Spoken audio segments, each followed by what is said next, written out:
Podcast is intended for mature audiences. The views and opinions expressed are those of the panelists and do not reflect in any way those of the podcast partners, sponsors, or affiliates. Enjoy. Hi, this is Michael Buffer, and you're listening to the Voice of the People. Let's get ready for Boxing Voice. Every day I'm hustling, hustling, hustling, hustling, hustling, hustling, hustling, hustling, hustling, hustling, hustling.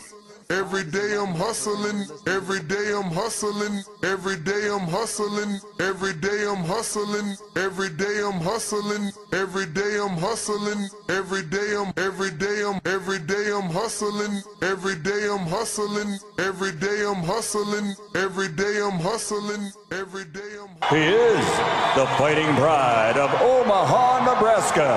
He's good at what he do. Hey, Daddy. Undefeated WBO lightweight champion of the world. Hey, Daddy. Bud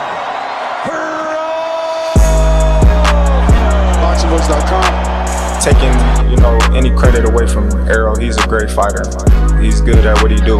But when you compare him to Terrence Crawford, there's no comparison. This a dollar beat. I'm just a better fighter. BoxingVoice.com. Sit back and watch this. I promise you something.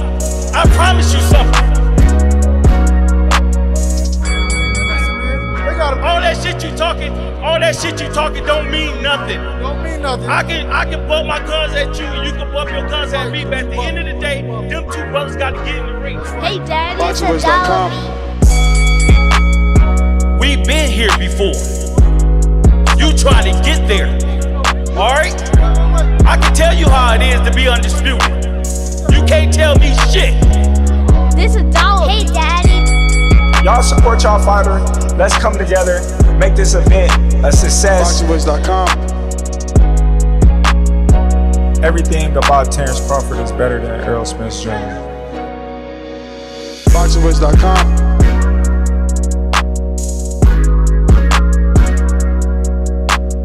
BoxingVoice.com. Boxing fans, are you ready? Hey, Daddy. BoxingVoice.com.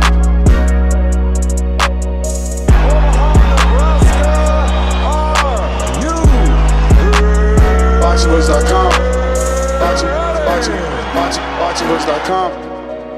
What up, what up, what up, what up? Welcome back, ladies and gentlemen. Welcome back to another edition of the Boxing Voice Radio. I am your host, Nestor Gibbs, and we're here for the weekend recap.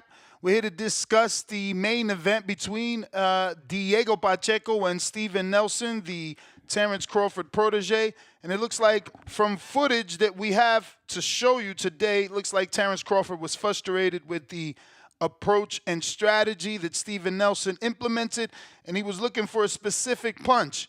We'll give you that footage and audio, video audio in just a bit. We are going to be doing a weekend recap, so not just the main event. We'll be talking about the Inoue fight. If you want to, feel free to bring it up. Not me, you.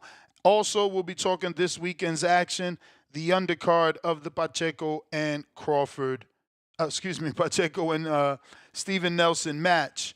Yeah, man, let's get right into it. I guess we will start from the bottom to the top since, not a lot of big names. We can also talk the pro box.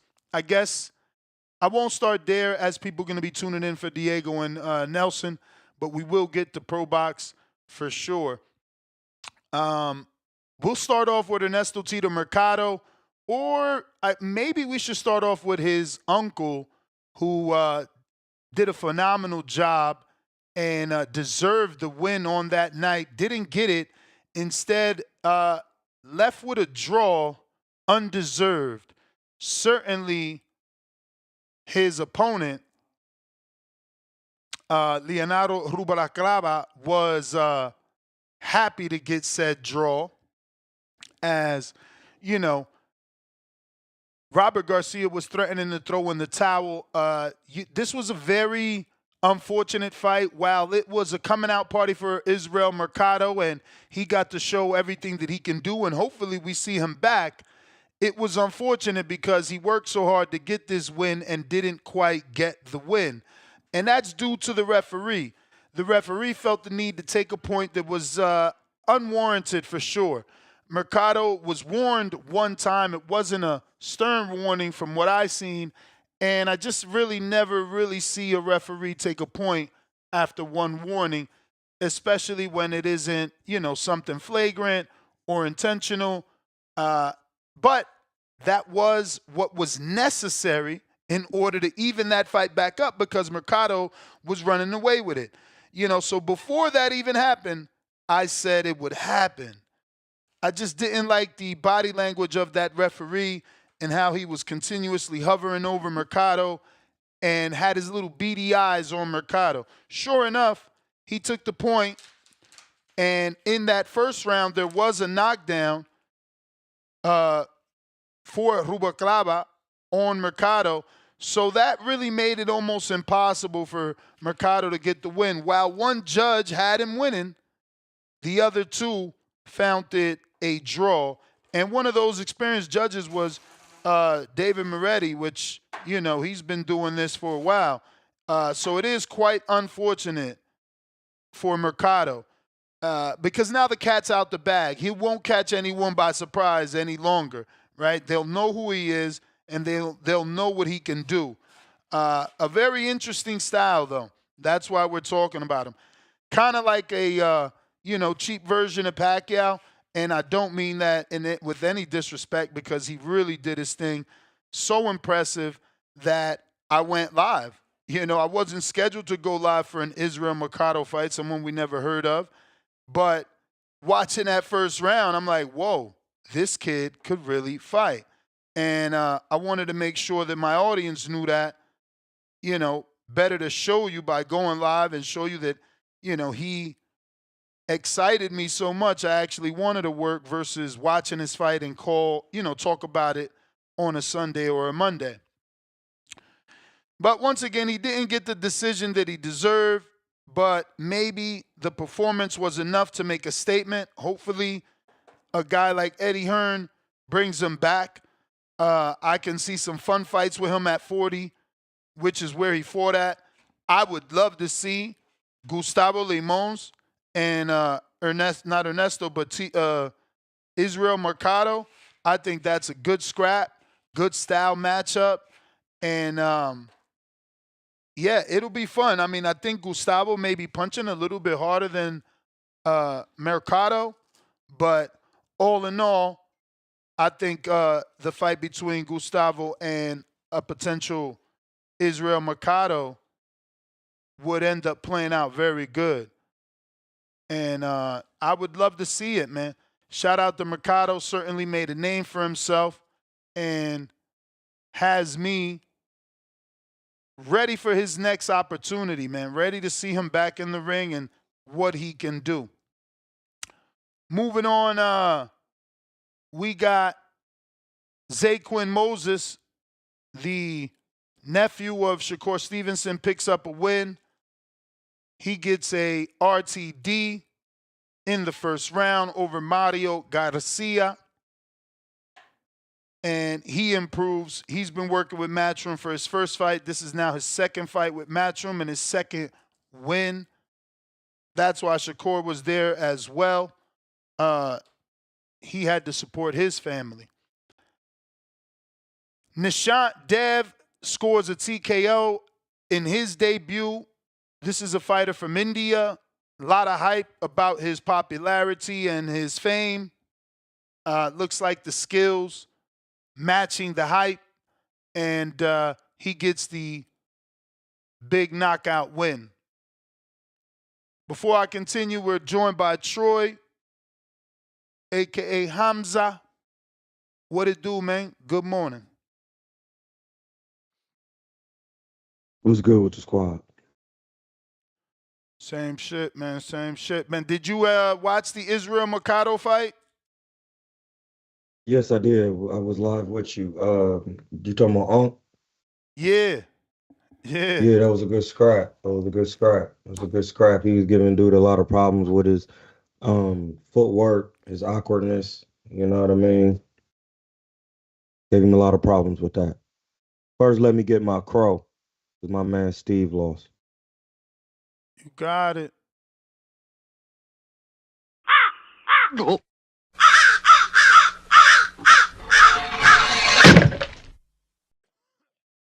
Yeah, I did a film study on the John last night. Yesterday, Steve was watching it. I sent it to him. He said, in his words, right here, he said, good assessment. I'll work on those things when I'm back in the gym. And I said, thank you for not being sensitive, bro. He said, once that cut happened in the round 4 and the blood was in my eye, it threw my game off.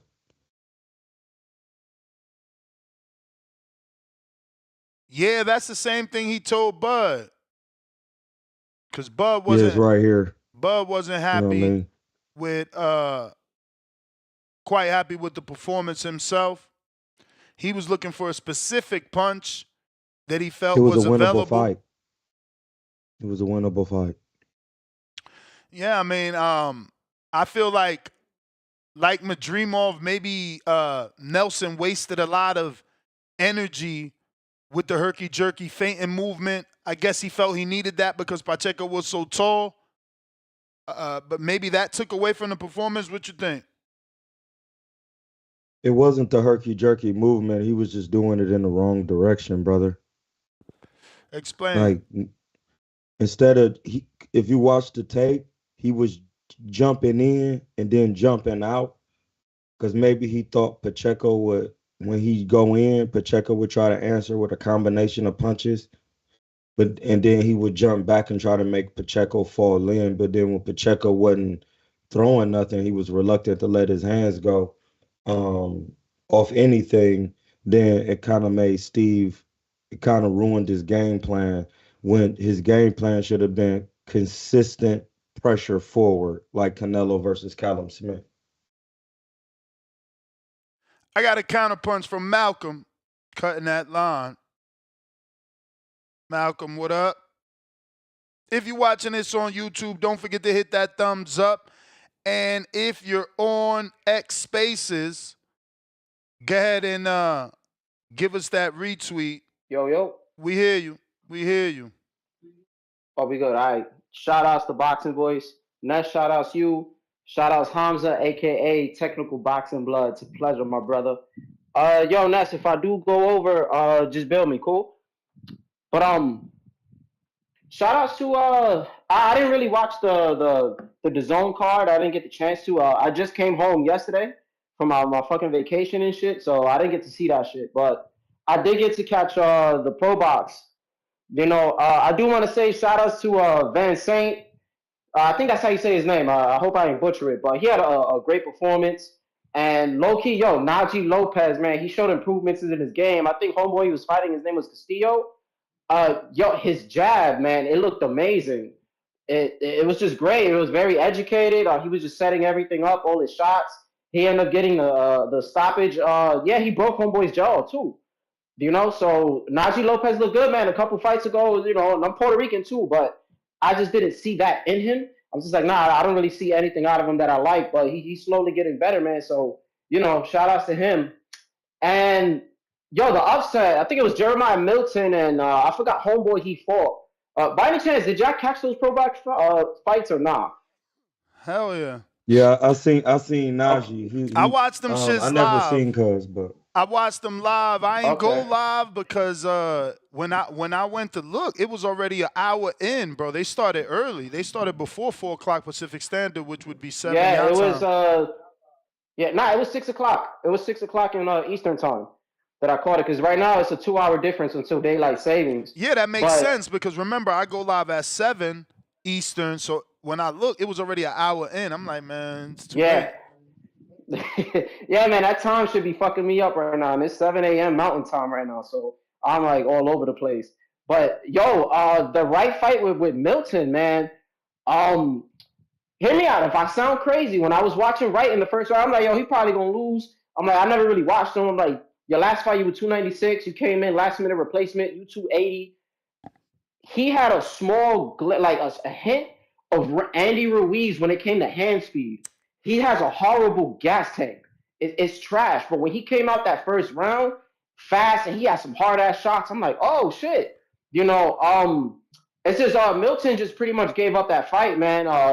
It was just with all the putting each other's weight. You know what I'm saying? They kept just they just kept holding and the clinching and somebody putting their weight on you. Your stamina's gonna fuck up, But he pretty much gave up the fight. He didn't really use too much of his reach. And then I had a problem with the Perez fight. Perez and Chino Hill. I had Chino Hill winning. I think Perez, I don't know your thoughts on it. I had Perez just coming forward, not doing too much, but he was the hometown favorite. Yeah, but Chino got tired, man. You may feel like it's your time. But he did. You feel me? He could have done a little more, but he kind of dictated. Yeah, you can keep on that. I felt like he kind of dictated the pace, But for the first couple of rounds, then it was all mowing them down. And don't get me wrong, it wasn't like Perez was truly mowing them down. But after a while, the tide switched, and it's Perez coming forward, and Chino looking exhausted. Yeah, I don't know, man. I just didn't see the win, but I could get it. I wasn't really tripping too much. You feel me? But I was pissed off because I was just going for that motherfucker. But the last thing, man. But it was cool, man. Like I like to tell people in this community, man, spend time with your family. You feel me? I'm blessed enough to have a grandmother who's 80. I got to see her again. The health is kind of, I was just not there anymore. And then we realize you don't realize your parents and your grandparents are getting older until you're older yourself, So I got to see her, spend time with her. I got to kick it with my family, friends, you know what I'm saying? Shorties. And listen, I'll tell you, one of the best things that happened that Friday on Pro Box, me, moms, pops, able to sit down, just watch boxing and fucking drink some beers. I'm blessed enough to have a father who really watches this shit. You feel me? I picked up boxing from my dad, and that's why I like to tell people, especially we got a lot of fathers in the community, you're a very big influence on your children, you know what I'm saying? So I like to say, anybody in the community, if you're an active dad or whatever, just props to y'all, just keep being positive influences, like the CYPs, the J-Max, JTs, you know what I'm saying?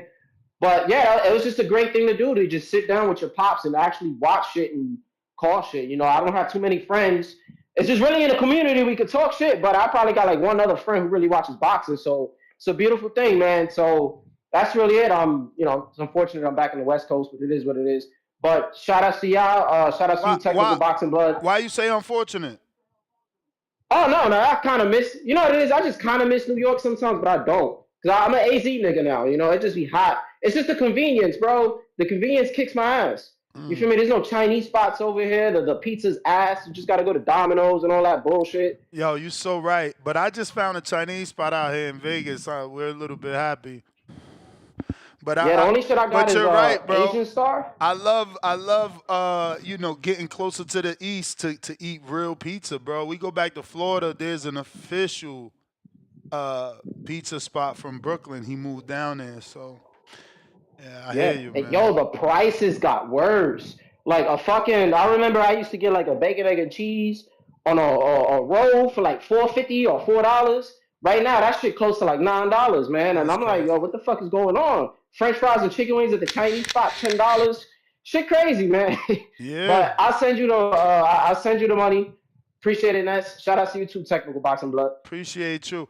I just want to show this real quick because I told y'all I wasn't sure that,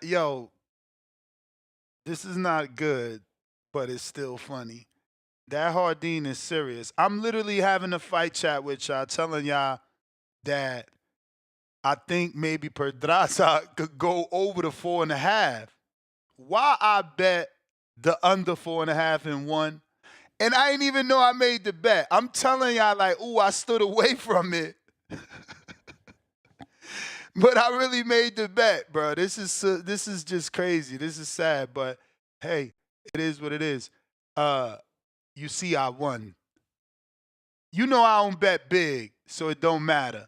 Look, it's only $2, but I'll bet because I knew, right?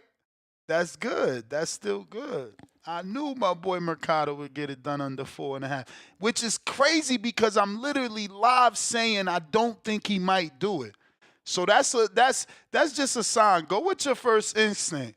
You know, my first instinct was, yeah, he gonna knock this dude out because he has to, right? Because he has to, because of the competition with Keyshawn and the comparison.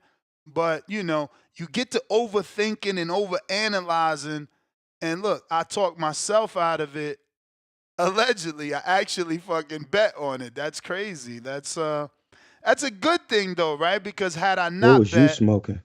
no, bro, I'm gonna miss that when I leave Vegas, man. Shout out to Hardin. They have shown me that we They can. showing you the light. Yeah, they show me that the you know, Bud can be on a pound for pound level, truly. You know what I'm saying? It's not just Bud, it's pound for pound Bud out here, you know. So yeah, yeah. Yeah, no, facts. I'm in the Bay, so you already know. Like it's a different breed of buds. But sticking to the topic, let me show y'all some more stuff here. This is Bud. Speaking of Bud, this is Bud. And let me just Cussing him out. double check everything here.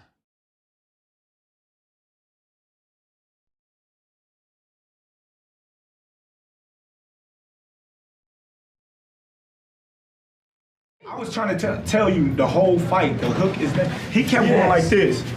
Yeah. Throw the fucking hook. Don't throw it. That's a little chunky chain he got now. I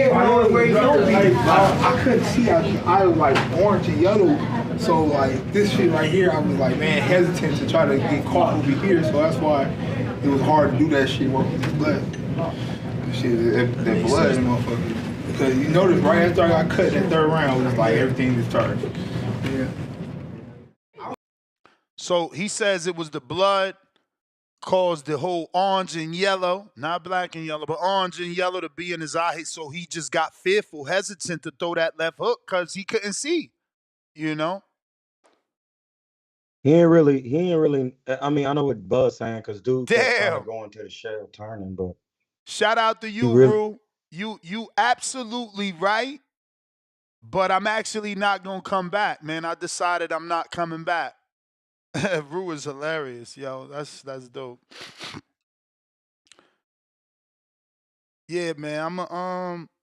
I gotta move on. You feel me? I have these goals I need to accomplish, and staying in Vegas ain't really gonna help me do that. I need to move on so that by sometime this year or next year, I got something official in the Dominican Republic.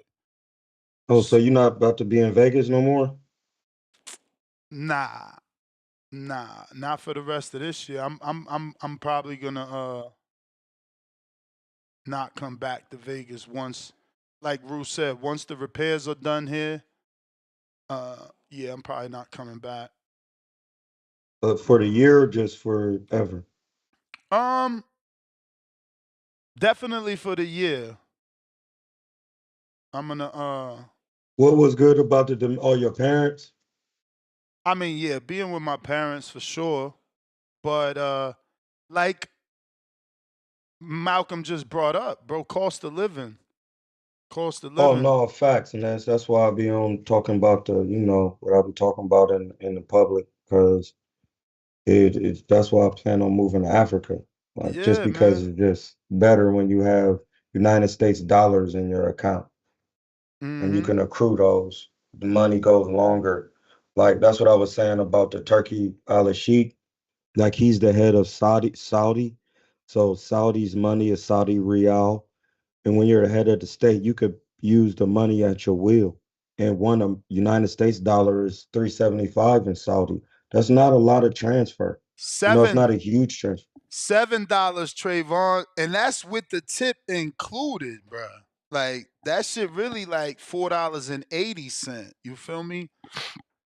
For the haircut anyway, because he's like $10 haircuts done changed my man minds.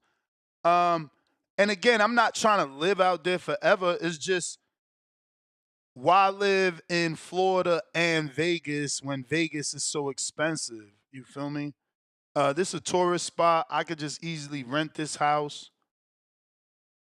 Shout out to my man It's funny Jonathan that you say Sims. that. Shout out to my man You, Jonathan Sims, because I never rent. You feel me? My parents had bad experiences, and by bad I don't mean anything crazy, just the normal, like you get your tenants that don't pay, then you get your tenants that you gotta evict with the courts, then you get your tenants that complain, then you get your tenants that hang out on your in the front of your property on some ghetto shit. You feel me? So growing up, that always stuck with me and deterred me, and then I never had a multifamily house, and I never wanted to rent. But since my goals have changed and I want some international property, I got to put this house to work for me. And this is the best asset to work from. Like, I get that Florida's a Vegas, a tourist spot too, but I truly don't want no one sitting or being in my house in general in Florida. This one I'm not attached to, so I'm out. No better time than now. That being said, I was very impressed with Nelson getting to the main event. Um, he did better, I would say, than what I expected. I feel that he certainly disrupted Pacheco's typical style. We didn't see Pacheco throwing the jab a lot. Uh, Honestly, I'm shocked no one is saying Pacheco looked like a bigger version of Ryan, the way he was turning his back sometimes and doing a little sloppy shoulder roll. But ultimately, he came on and started to get accurate, started to get loose and comfortable. And maybe it had to do everything with the cut and, the fact that Nelson slowed down after that blood got in his eye, according to him. But I am impressed with Nelson, and I hope he could get a return. The issue is with who? It's got to be a 68-pounder, and they got to be attached to a Frank Warren or a Matchroom in order to get that return off the strength of Alashik and Crawford relationship. I don't know that Matchroom has anybody else. And the other names, I mean, maybe.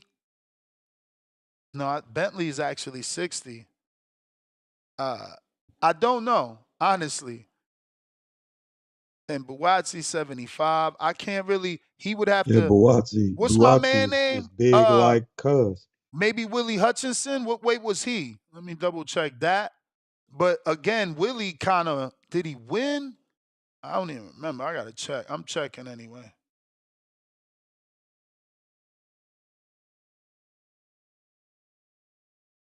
So Willie. While you checking, when I did the film study, I noticed that Steve was following Pacheco a lot. Oh shit! You ain't shit, bruh.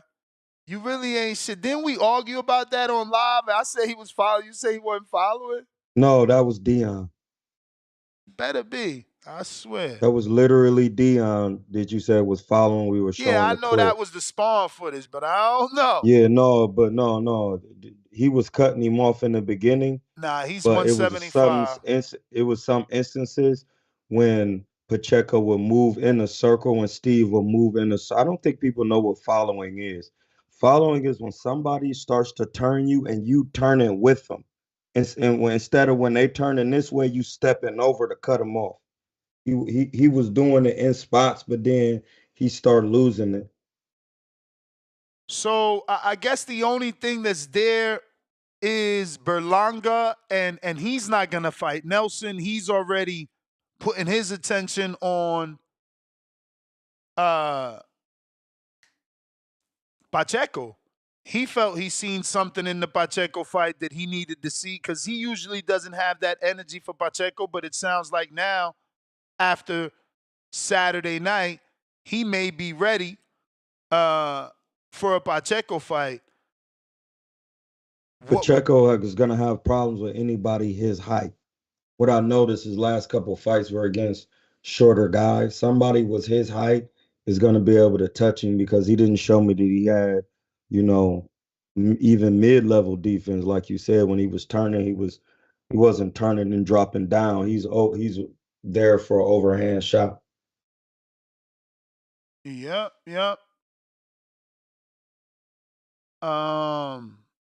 What do you think though, Pacheco? Berlanga. I would say Berlanga because Berlanga's a harder puncher.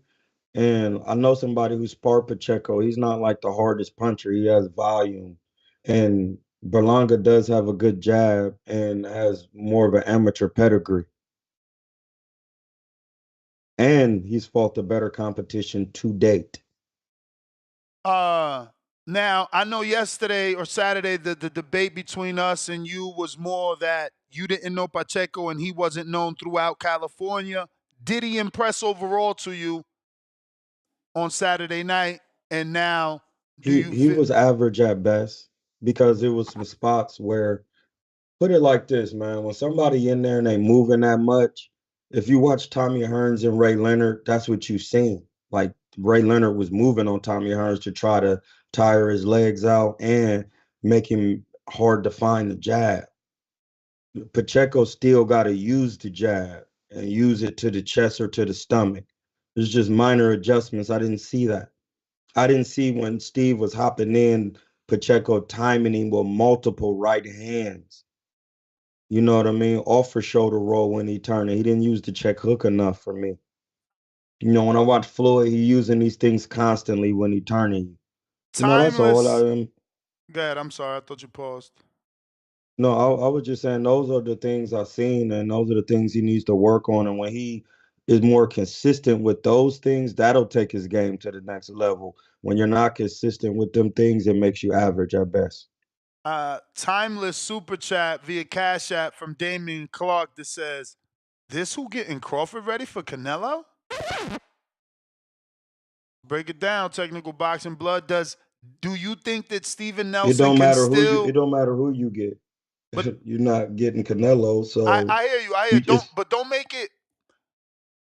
Take the fact that you're not picking Crawford out of this equation just for the answer. Can a person still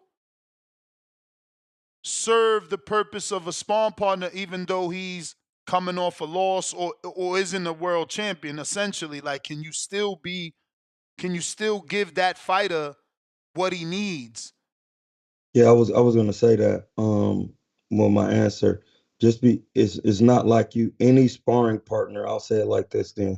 Any sparring partner you get is not the guy you're fighting. It's about the look. So that's why you have multiple sparring partners. You have like 3 or 4 in there because you want the look. It's just about getting the look. So it's all you could do. So for example, when Floyd Mayweather was fighting Ricky Hatton, he sparred Carlos Baldomir. When Floyd Mayweather was fighting Zab Judah, he sparred DeMarcus Corley. Are they the same? No, but it's about the look. They have similarities. That's it. That's all I have. So you agree that Nelson can still be a decent sparring No, partner? most definitely, because it's about the pressure. It's about the look. You know, it's just about the look. Getting in there with a guy with the same type of body type. After physically watching the fight and watching Nelson, He should fight. He should spar Curtis Stevens. He should spar. Bud should spar Curtis Stevens.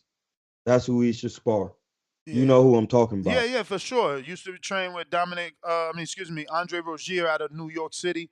Short, great left hook. He's the guy that made me believe in Triple G's power because, chin.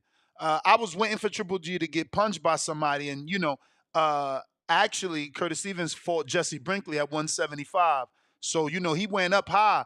So when he hit Triple G with that left hook, but not 1, 2. He doubled it because he was always that quick. Double left hook on Triple G. Triple G he just ate that shit like it was salad. I'm like, Lord, he's for real, Yeah, he should spar Curtis Stevens. That'll help him. Looking at Nelson's body,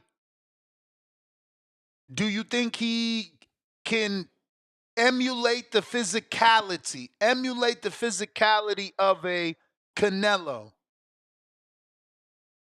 in sparring for Bud? He can't implement the physicality, but it's the upper body waist movement and the slickness. That's what you can't. I don't think people realizing how slick Canelo is with his head movement, as a la when he fought Danny Jacobs. You're gonna see a lot of that when you see Canelo and Bud, and that's when you're gonna realize it's not the same. Bet. Listen, phone lines are open if you want to call in. Discord and X spaces available. Did you watch the Najee Lopez fight and Lenin Castillo Friday night on ProBox here on YouTube? Salute Gary Jonas. What's up with Mr. Johnson? Pause. What up, Hamza? My man Troy King in the building. What up? That's Tor Gibbs in the building. What's cracking, man? What it do? Hey, man, we need boxing fans like how Gilly the Kid is a Philadelphia Eagle fan. I've never seen nothing like it. Never. Oh, they're out there. Yeah, we need them diet. Nah, you right, yo. It's so funny how linked timelines are, because I seen Gilly in his fucking Eagles. What is that considered? Not an ATV. What is that? An RTV or some shit? RTV or something, yeah. I don't know, some big. Oh, you talking about that little Doom buggy John he got with the? I know little. That's a big ass Doom buggy. Them bitches like 39,000, man. People be having them shits in DR. You know, the wealthy had them shits in DR. Because the streets be so bad, and some of the streets ain't even streets. Those perfect for DR. At least the back roads. But yeah, I seen him, and then he had the whole Philadelphia outfit and the weird long Philadelphia hat. Shout out Listening to to Bay music. Shout out to him. They got man. that song they got. That's Bay. That Too Short John. We do need fans like him in boxing. Somebody that's going to have a platform like that and consistently. That's that nigga showbiz for real. Yeah. Well, Shelby is not a fan of like a particular fighter. Like Gilly, Gilly just Philly. Well, that Philly, anything Philly, he going for it. Anything. He like that for boots. Basuda boots. So what you think of your man's Pacheco? You gotta put some respect on that man's name. Why we gonna act like Pacheco ain't have a boxing masterpiece? He went up against tough Steve Stone Cold Nelson. Pacheco's a problem, man. And I don't know why your man Berlanga up on Twitter talking about I'm about to give that boy a payday. My brother, you lost, Edgar. Hey, yo, that is wild. I don't know why you brought that up, knowing that our timelines are sync. I seen that. My boy Edgar. I hate when they do that, too. I'm not condoning this action, but I do got to give my audience the information. So, again, I'm not condoning the action because y'all about to be like, oh, your boy nasty. Man, I'm not with what he did. But, yeah, he out here telling people that Pacheco only making $200,000 a fight. Because I guess the negotiations is already there. They already know they fighting each other. So he's like, I'm about to get you a payday. And you only been making $200 a fight? That's crazy. Edgar. That's public money. He could talk about it. I mean, I'm sure he getting a little bit. But why down your fellow man? We all coming up together. We all was in the amateurs. You know what I'm saying? Like, well, I like to have balance. So, like a lot of times when guys put their price out in the public, they would say, well, damn, he only getting that. Well, let me give him more. And let me be the first guy to give him more. So sometimes naming a guy's price can get him more money. Well, I mean, that's what Berlanga's saying. You was only getting this. I'm about to get you paid. Because we about to fight. So you only making $200,000, but versus me, I'm about to get you your payday. But he acting like he won. Pacheco the one that won. Yeah, but Pacheco won the fight. But he not the A side. That's what I'm saying. No, we're not doing that. We're not doing that. We're not. No, and I know we don't not. make up your own rules. No, but we don't do that. He's right when it's Turkey Al-Sheikh. I mean, he eliminates that. This is the thing. It's not Turkey Al-Sheikh. If you just come off of fighting Ray Robinson, Sugar Ray Leonard, Jake LaMotta, one of the top guys, and you got top bread, you can't get lower than that no more. You just, even though you lost to a top guy, you still can't get lower than that because you were available for a top guy. So now I'm one of the top guys by losing to a top guy and not getting brutally stopped. Now you're going to get a payday with me. And then from there, Pacheco is going to offer a payday, whether he wins or loses. That's what it is. That's the rules. But we got to start off with you lost. Long as Berlanga knows he lost, because I don't think he know he lost. I understand this is social media He era. really didn't lose. He didn't really didn't lose. I don't think you understand that he lost the fight. He didn't lose the war. The purse. Oh, you lost. The purse. No. The purse. He lost that fight, but look at there's still a war. His career is not over. And look at his trajectory. Look at where he's at. Like, why are we still hating? It's not uncommon. How old is Berlanga? I don't know, under 27. It's not uncommon. One tone, the superstar won a flag football championship when he was 8. No, he lost a flag football championship when he was 8 years old. I told One Tone, throw that trophy away. You lost, bro. Listen. Losing to Canelo for the bread is not a flag football game. It is, bro. Because you know why, Hamza? Hey, bro, what? No, Listen, my nigga, you bugging. When LeBron lost to the Mavericks, nigga, LeBron a billionaire. LeBron in there like, nigga, I lost. You lost, nigga. You lost. Bring back losing. Bring back. Bro, no, this is not This is not, you can't play boxing. So Troy, that is just a bad analogy because whether you listen, bro, the wrong loss, you won't get a check again. Word.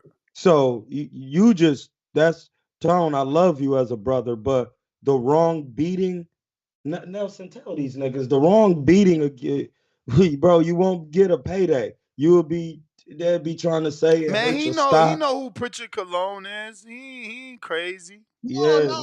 No, let's put that to y'all talking about. No, you can't. You can't. That's why we're talking this is the Boxeo voice. La voz de boxeo. Equally thrown away. Edgar, you lost. You need to act like you lost. Bring back shame. You know when the bitches got the bad. So Tommy Hearns wasn't shit after he got stopped by Sugar Ray? No, because when Hearns lost, did he go back to the hood and get a parade? You mad. Yo, support Was he in the hood with a parade? But listen, Tone, listen to yourself, right? You mad that they supporting Edgar and he got a parade, but that's his people. Look at you telling your people, get to the back of the bus. You lost. Look, you don't know how to support, man. Don't be mad because they do.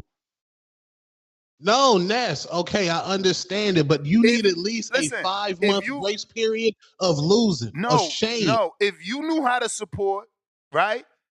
And then real Mexicans like Baby Joker knew how to support, there'd be no way Pacheco would be getting B-sided to Berlanga. But because you are out here campaigning to throw fighters away, and Baby Joker's out here saying people not real Mexican because they born in certain parts of the world, that's why Pacheco is the B-side. That's why we even having a B-side conversation. Baby Joker, I love you, my G, but what is a Mexican? Because they ain't used to call them people that back in the day. So, like, just because you run around here speaking Spanish don't make you no better than nobody because you're not a Spaniard. You go over there talking that talk, they're going to treat you like they used to treat people that look like me, bro. Hey, don't bring that shit over here. That's where I play at. So when we talking boxing, just because you lose, you still was able to get on the mountaintop, bro. It's prize fighting. It's prize fighting, Tom. Mm-hmm. You gotta, you in a loss, right? You still could be used. See, man, one man's trash is another man's treasure. So now, Pacheco, that's his treasure, bro. If he say, nigga, I was in there with somebody who fought with Canelo and I beat him worse or I beat him like this, I need to see that man. What if he stopped That's how this shit works. This beautiful, and this is what I'm saying. Boxing fans don't know how to be boxing fans in America. Instead of Tone bigging it up, and he like, we about to stop him. Something Canelo couldn't do. We in the golden age, my nigga. It's time to get the real shit. He's shitting on the potential biggest fight for Pacheco. Y'all don't know how to be fans. Y'all don't know how to be fans. All these niggas is working now. It don't matter. And listen, you right. Tone, listen to this. You're right, Tone, because you say this. You say this. Hold on. I'm going to end it with a 2-second little phrase. You say this, I'm nobody's fan. And that's exactly why or your man's is down bad. Hey, listen, off the back, like my man for extra be saying, everybody gets the fade, bro. Like everybody getting fades.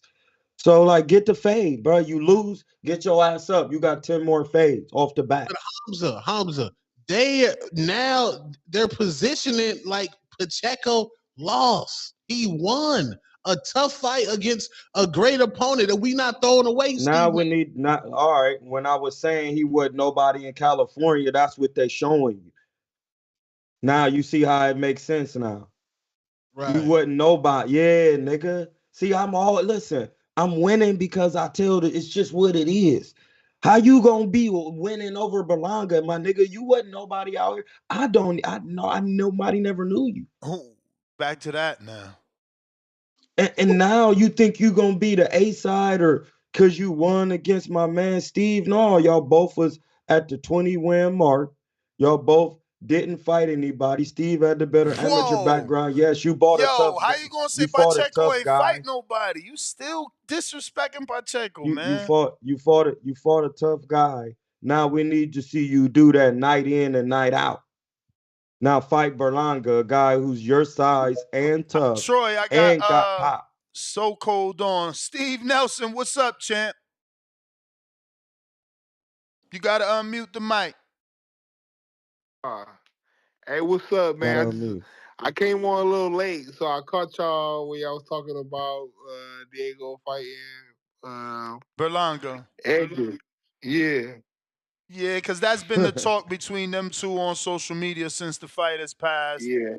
But we got Two-Tone, who's allegedly a Pacheco supporter, down in the potential next big fight for Pacheco. These guys don't know how to be fans, man. No, Pacheco. I want a rematch. I want a rematch. Do you think they're gonna give it to how you know they ain't gonna give you that? I don't know. I'm gonna call for it though. Shit, whatever they do with it, that's God's plan. I was actually earlier we were trying to figure out who else on that Matchroom and Frank Warren's side of things, the zone side of things, can you get in the mix with? But there is not a lot of 168-pound names over there. Do you know anybody else on the list outside of Pacheco and Berlanga? I think that dude they called the bully that lost to Rosado. Okay, Beck the bully. Yes, I know you're talking about.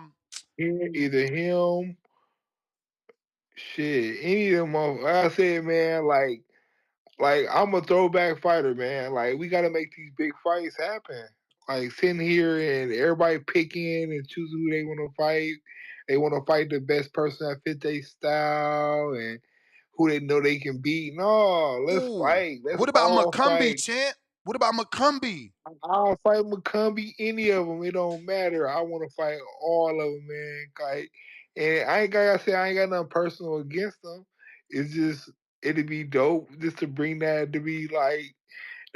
fighting back where everybody fight. Where I always say like it need to be like an NBA playoffs of boxing where everybody fight. Let's fight. Like get the fans they want to see. Champ, the fans want to see good fight. What was the most difficult thing? Because I feel like you had more of a herky-jerky style this particular fight. Now, was that because you felt you needed to feint a lot to offset him and get on the inside? Yeah. He tried to pick his shots, which I noticed. Like a lot of times, he would like I'll do a herky-jerky, and then he try to go, and then he'd miss or he'd fall over the top. But I feel like the most difficult part for this fight was like if you pay attention through round 4, I had everything under control. Round 4, I sustained the cut, and from a fighter's stance, when you got your lead eye and you see an orange and it's vision going in and out, you trying to focus on keeping your vision and keep doing what you're doing. That's when the momentum changed. And then them last rounds, like I lost track of the rounds, but then I heard my cornerman say, "Hey, you got 2 rounds left." That's why I said, "Hey, man, fuck this eye, fuck what he throwing. I don't care. I'm dogging. I'm going in there like a dog.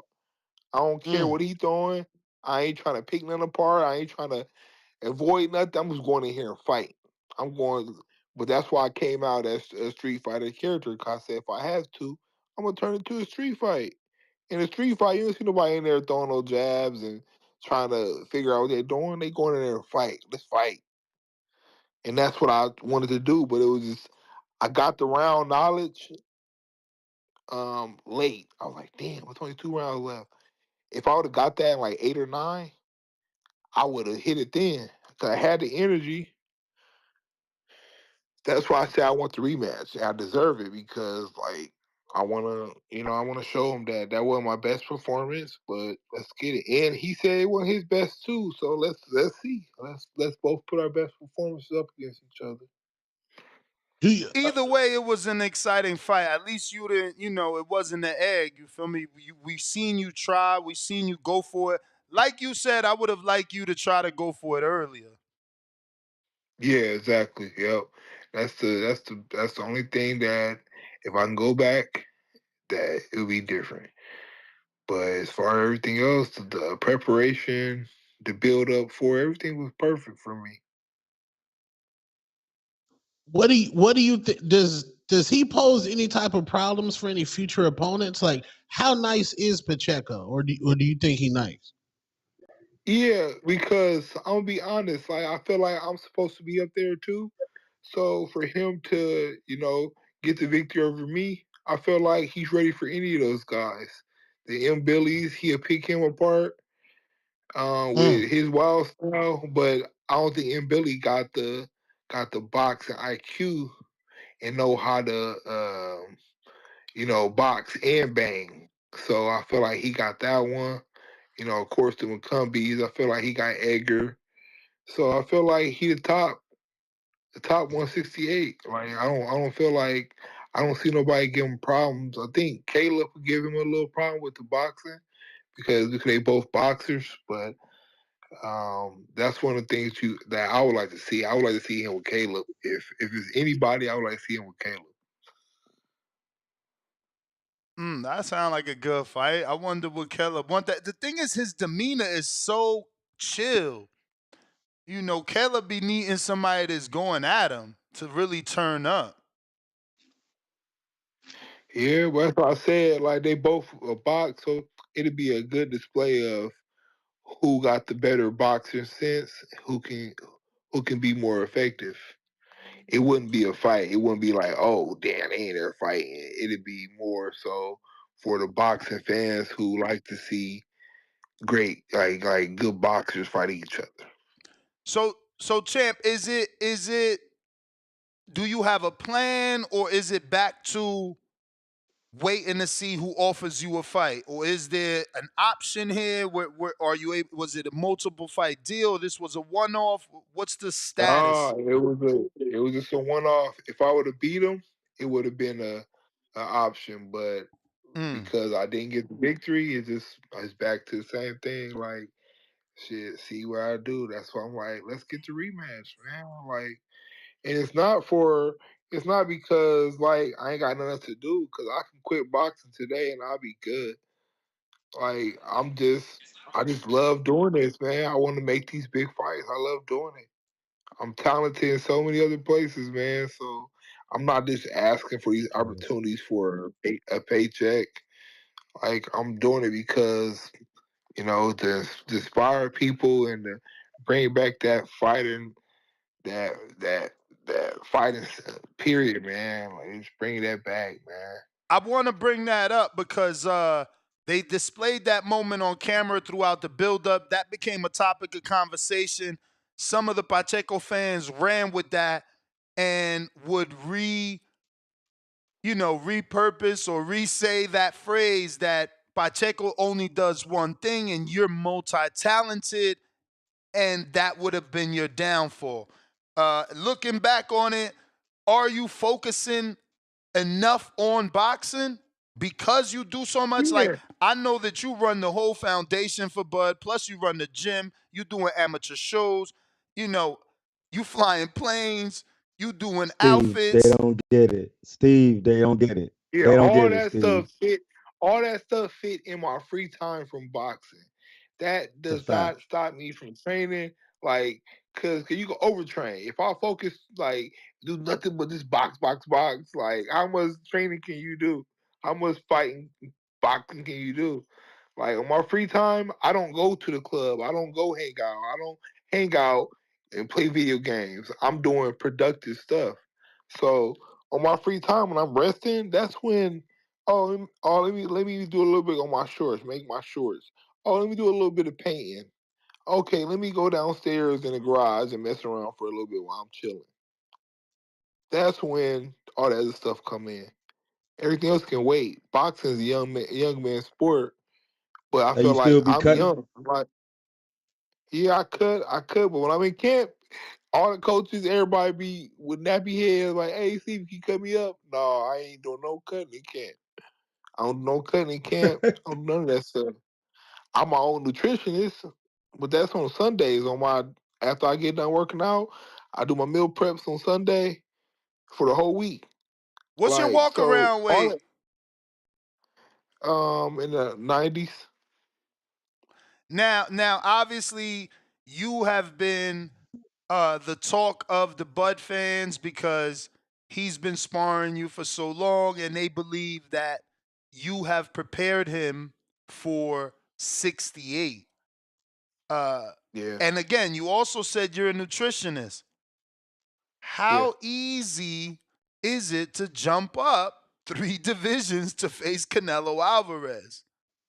Man, it's crazy because I woke up this morning and some randomly just came on my mind. I'm like, man, Bud is just a different animal, man. Like what he's blessed with, it's not what you can train for. People say, oh man, how is it being in training camp with Bud? And how does it help? I'm like, man, being with Bud and give you a blueprint, but you can't mirror that. You can't mirror what he has. He's been doing it his whole life. That's all he has done. Bud's been knowing since I was a kid. Bud's a boxer. Everybody knew Bud from the city as a boxer. Bud is just blessed with, strength and knowledge in boxing that you just can't get. And I feel like he's ready for that 68 because it's not he's ready for 68, he's ready for Canelo because Canelo is not a natural 168. He didn't just been his whole career at 168. He moved up too. It's not like Buzz going there calling out Benavidez, calling out true 168 pounders who's coming down from 190, 200 pounds. He's calling somebody who's walking around probably at 75, 80 pounds, 180 pounds, just like him. Nah, come on, No, Steve. You really think man, I'm Canelo? telling You really think Canelo only weighs 180, 175 walk around weight? man, Canelo is Yeah, that's a not cutting a fact. lot of weight. Yeah, Canelo don't be He's not a going up big like that. dude. He's not a big dude. You look at him, his frame, and you see him in person, he's not a big dude. He's what, 5'8"? Yeah, He's not a he just big real dude, dense. but He probably be he's like yeah, 178. But how yeah, how how he look bigger than Charlo, who Charlo is an identical twin. So he has a Because he's natural shorter. big frame. He's He shorter, look that's at his why. brother. His brother already moved up. Like that's the same bone structure. but Yeah, Bud's they the same taller, way, Ness. man. Y'all understand, Bud out of camp, like just go on my page, you'll see a picture of me and Bud next to each other after my weigh-ins. Me and Nah, Bud we is about seen the it. same We seen it. size. We shared it. That's when y'all wearing black, right? Yeah, Bud ain't a small dude, man. And like he has a background of the thing that makes Bud different is Bud has a background of really being like in the streets, right? Street fighting and fighting at school. Like he was known for that. And then he have a wrestling background too. He wrestled like for real. Not just going to the gym and learn how to do technical shit. He wrestled on a wrestling team. It was, in state tournaments and stuff like that. So he has a natural strength. He's been boxing his whole life. He has the IQ. In the gyms he grew up at, they sometimes they spar every day. sparred and got the knowledge, and all type of people beat up on Bud when he was growing up, when he was in the gym and shit like that. He was a young up and coming fighter. He blessed with a lot, man. He different. I just want to And you tell you can't this little you can't stat. train for him. I want to say this little stat because, again, you say you do nutrition. Canelo has Yeah. been fighting at 68 pounds and above, not below, and above 2 times after this year that I'm going to tell you. He also went to 75. Since Yeah. 2018, that's 7 years. I mean, you guys Hey, cannot. I just held up a 7 before you even said it. So when niggas be like, I just did that. So, That's so I a mean, long again, time. as a nutritionist, you telling me he's not a natural 68 yet? No, he's not. Wow. Okay. I need the Just science he just behind that. I need the science behind It's that. just like when Floyd was up fighting 54. He was fighting, and he was posting pictures of him, videos of him eating fried chicken, and eat what he want, going to weigh in and go to the fight the same weight. That's Canelo. Canelo doing the same thing.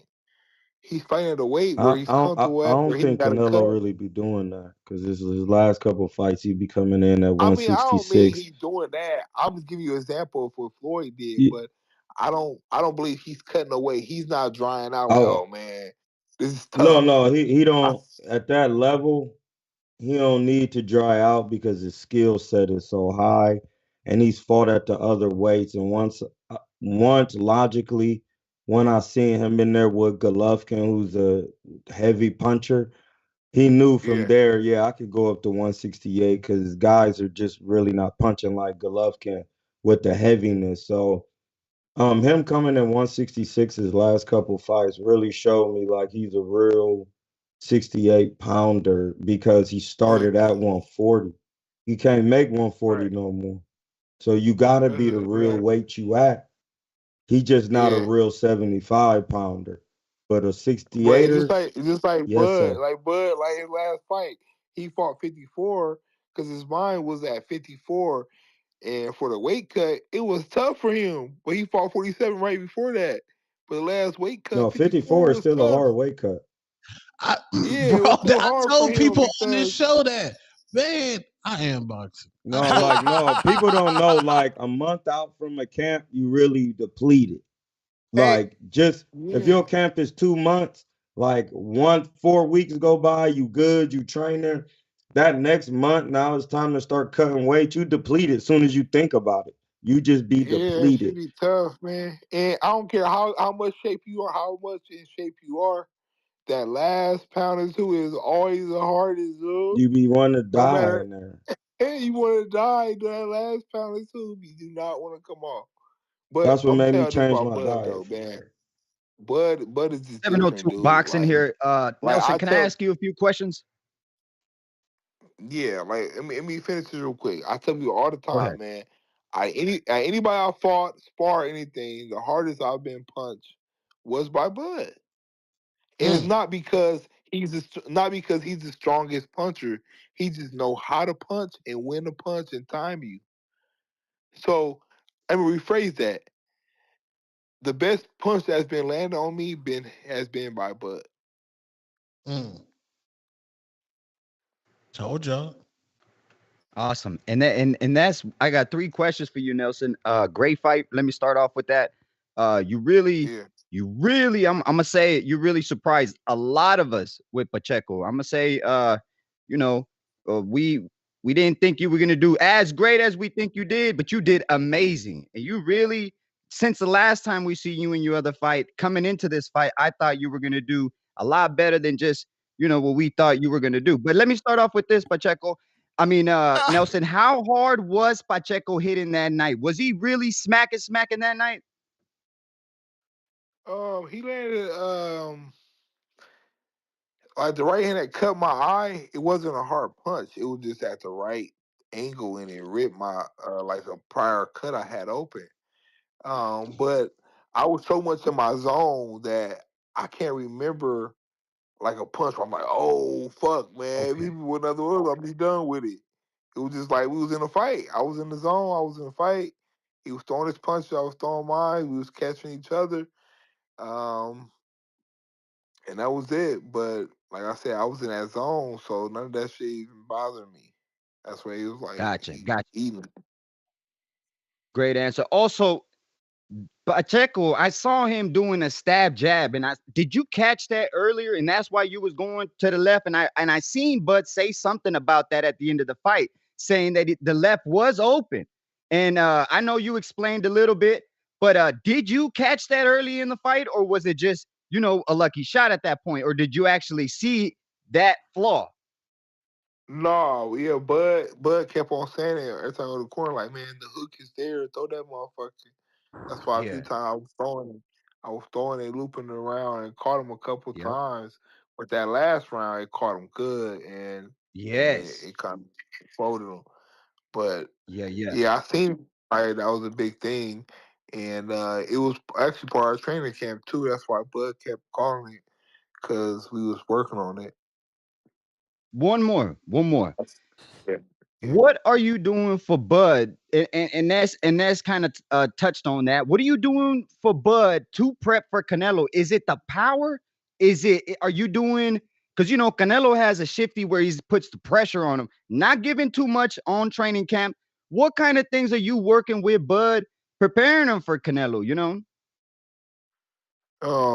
I think we not working towards it right now, but in the past, Okay. like it's always been my technical boxing and power combination because I can punch and I can box going forward and backwards too. Okay. And That was like me and Bud been sparring for so long that like the normal stuff that works on other opponents and other sparring partners, it don't work because I already know him. So he would have to counter my counters that I'm countering. So it's like we just in there like it's chess. Like it's like we counter each other counters to the counters. Gotcha. Yep. That was it, So Nelson. it's Thank you. making Great me fight, more. man. Great Yep. fight. Yep. See, you had us entertained all night. So, champ, how much time you taking off? And did the doctor say how long you got to be out because of the cut? How many stitches? 30 days, 9 stitches. And I usually take like a couple days off and I start easing back in the gym. Honestly, usually like the weight cuts are extreme for me, but for this fight, because it was so big, like my focus was different. I was the main character for this camp, so my weight was way better under control. So afterwards, I usually like blow up because my body be like so like in this zone where it's just trying to hold everything. But this time it's different. So I'll probably take a couple days off, get back to running and moving around. Probably take a little vacation, of course, like always. And I'm back in the gym, like always, because one thing that keep me in the gym too, when I'm not fighting, is I work with the kids in the community. Like for the nonprofit, I'm one of the head coaches. So that keeps me working out with them because I don't just go tell them what to do. I'm teaching them and training with them at the same time. For sure. I mean, worst case scenario, you're back in September, right? Yeah, that's the worst case. But the cut be healed up. It be healed up soon, but for scar tissue, you want to give it at least 60 days. So this summer will be good, but if not, September is perfect.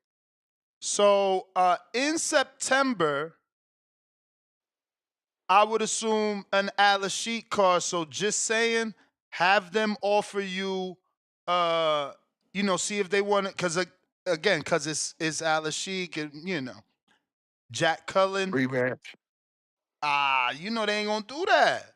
They not gonna do that. Pacheco's in line right now. Like he gotta go sit down and see what happens with Bud and Canelo and hope that he could get the be the next Jaime Munguia, right? The next Mexican that Canelo fights if he gets past Bud, obviously. But yeah, like they're gonna wait in line, bro. I mean, I don't know. Right. Hopefully you can get it. Like if you can somehow get it, then because look, Tevin Farmer got it, but again, Tevin had he people thought he won.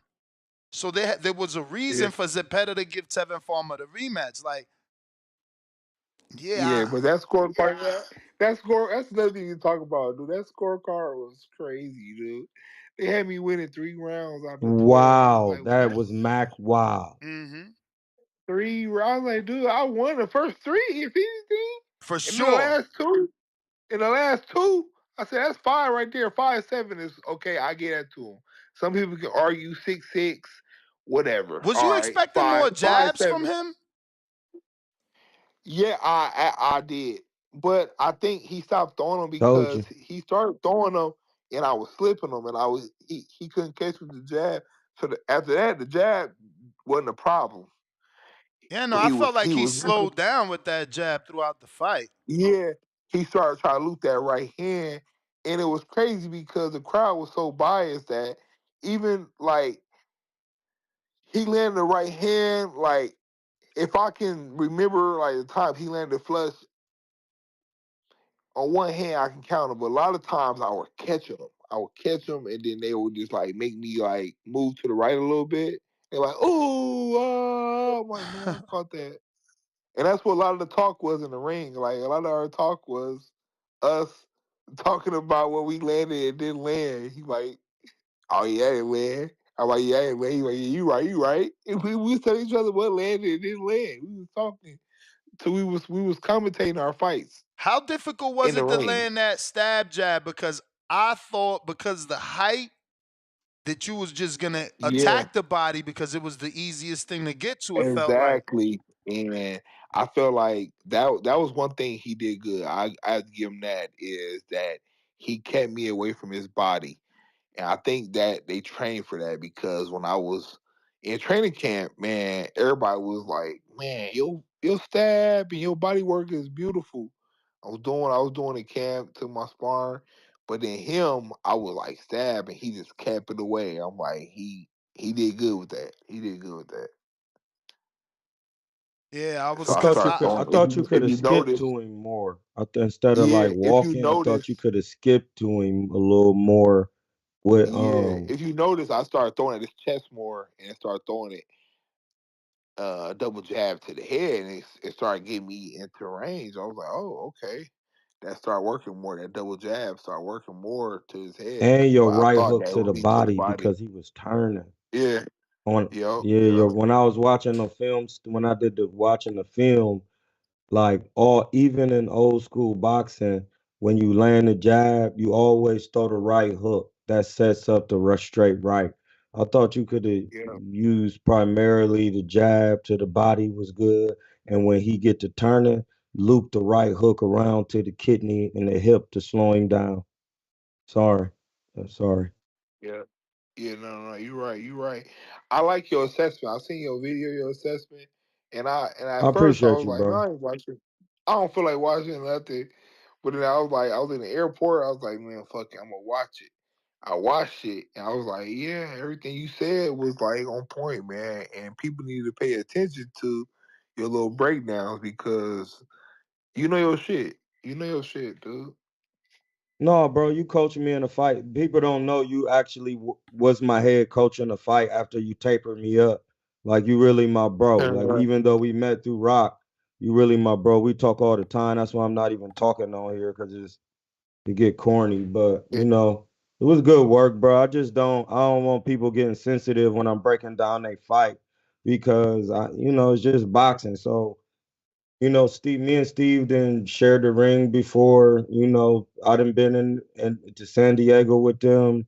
He done helped me cut the weight. And boxing is a very hard profession, my G's. Trying to come It's up, crazy nobody because helping you. I remember one time yeah, me and Steve boxing got is stopped at the crazy. border for like 5 hours. Man, that was crazy, dude. But yeah, but They man, had like us people outside, understand, straps man. on us. Steve is actually active in the military, dog. Like people really don't know that. Like, Yeah. man, it was good work But though, like, but it's just some little things, stepping with your punches. You know me, I still didn't know you was 36. I'm still a lot older than you. But it's just like stepping when your punches as you punch, coming forward instead of yeah, trying to hop in. It's just little technical shit. But me and Aaron was thinking about coming out there and fucking with y'all anyway, because he about to get back and start just doing this right. thing. So And it's crazy because as a boxer and a coach, because I do the coaching. Like, it's a lot of stuff that I see that I do, even watching my fights, or I'll do it. And like, dang, I stepped too much with that, or I was too spread out. Like, and I'll try to correct it right there.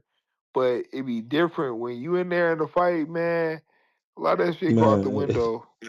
People don't you could understand barely that. hit People can say, somebody with a "You should combination. They be Yes. And moving all Nelson, crazy. I wanted to ask this you question. should have." What did you is there anything you wanted to do going into the fight that to say I'm gonna do this when I go in there and then quickly found out it wasn't gonna work? Yeah, but I'm gonna save it because if I get this rematch, Thank I'm you. Okay, gonna okay. do it. I'm gonna save it. Okay. I'm sorry. It was a couple. It was a couple. It was a couple setup combos that, like I said, after that cut, man, like that middle round, no middle rounds, I Yeah. was kind of I was kind of in the zone of just trying to, like, it's so hard to explain. I can sit here and make excuses all day, but it's hard to explain.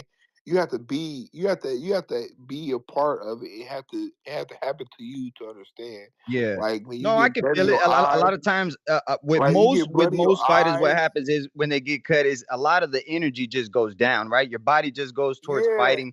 The adrenaline dump at that point. Once the adrenaline goes up after the cut and it goes down, it just weakens everything up, right? And then you know that yeah, but not physically. even the feeling though, because I still had the feeling, but you have to Okay. try to think about having your eye, you see it orange, and it's like imagine having like some glasses on, some orange glasses, Damn, and they keep blinking on that's and a off, great and way to it's explain getting it. your eye, and then every time you blink, it resets it, it brings it back, it's Damn, more orange, It's and kind. then sometimes the It's one vision of like them a go hazy things. black. Like night, you can't see, right?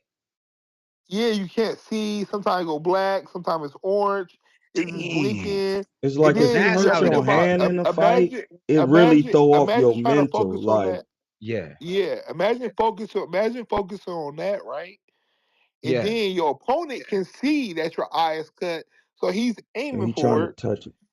And then on top of that, he's doing his thing coming for it, so you trying to box yeah. too. Imagine Right, having right. all that at once. No normal Dang. person can just deal with that. That's why a lot of boxers they fold, and that's why Yeah, people fade when they get cuts. But for me to pick it up like that at the end yeah. is just different. Yeah, that was amazing, Nelson. Yeah, man, you gained a lot of Man, fans that night, man. That's crazy. Yeah, crazy. like even I hurting cause your hand in the I'm scrap will ready throw for off your mental because Yeah. you would throw a shot and you'd be like, oh shit, that hurt it. And then somebody would be coming at you and your hand but is in I your don't want to break glove it. Yeah, throbbing and you trying to figure out, I don't oh want to shit, break. like Yeah, it just throw yep. off your mental real quick. Exactly. And like people don't understand, man. People can sit up all day say, man, you should have, I would have, you could have. What you did was, man, shut up, man. This is a fight, dude. Like you can say what I should have or could have did and would have did better or what you would have did using that place. But it's different when you in that place and it happens to you and you Yeah, can't and prepare Nelson, for it. one other thing I want to give you props on, man, was the condition you came into this fight, man. We saw how active you were in the early rounds, and man, you really kept that pace up. That like all the way up into the 12th round. You really even turned Yeah, it up at the end of the yeah. round. I was expect like that was one of the things I said from the beginning. I'm like, damn, that's a Yeah. lot of movement, man. Is he gonna be able to You do gonna that? find And you That's definitely just kept something you that style. practice.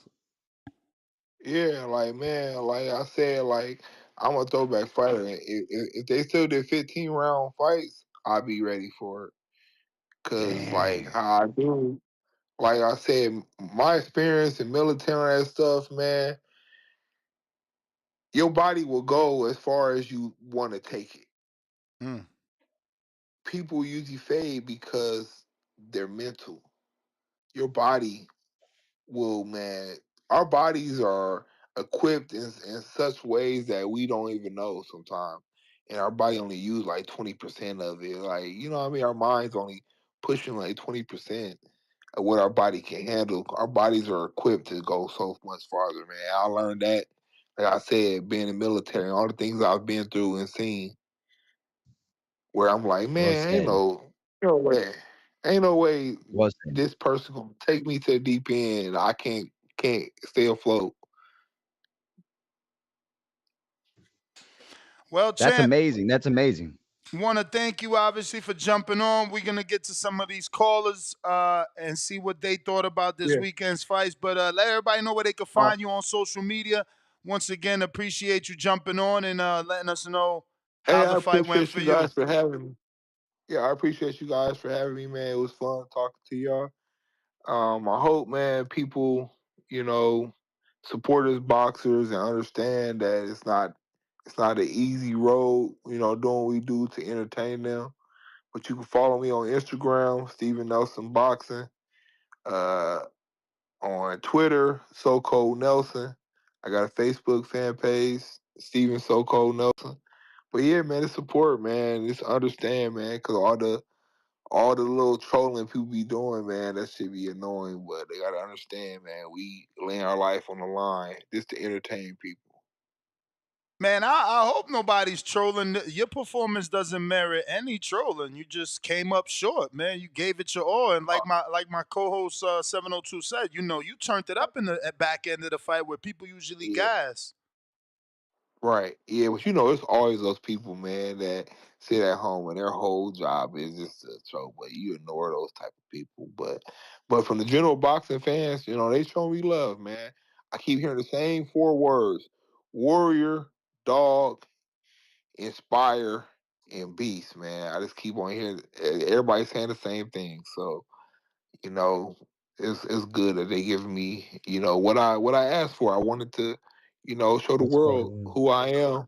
I wanted to show the world that, you know, these past years, things happened that kept me, behind the scenes. But hopefully people are on notice now and know that, I'm talented in the ring, outside the ring, and it's a lot of me, despite my age. For sure, champ. Appreciate you, man. Thanks for jumping on. There you have it, ladies and gentlemen. All right. Steven Nelson, So Cold. And for those that don't know, I've been screen sharing his social media. If you want to follow him, you can write it the way you see it. Salute once again to Steven for jumping on. Somebody in the chat said that, and I definitely want to second it. Let's make losing great again. You know what I mean? Like, that's what I like. Look, he lost. He came on TV. Don't turn your back on us. We still rock with you over here. You feel me?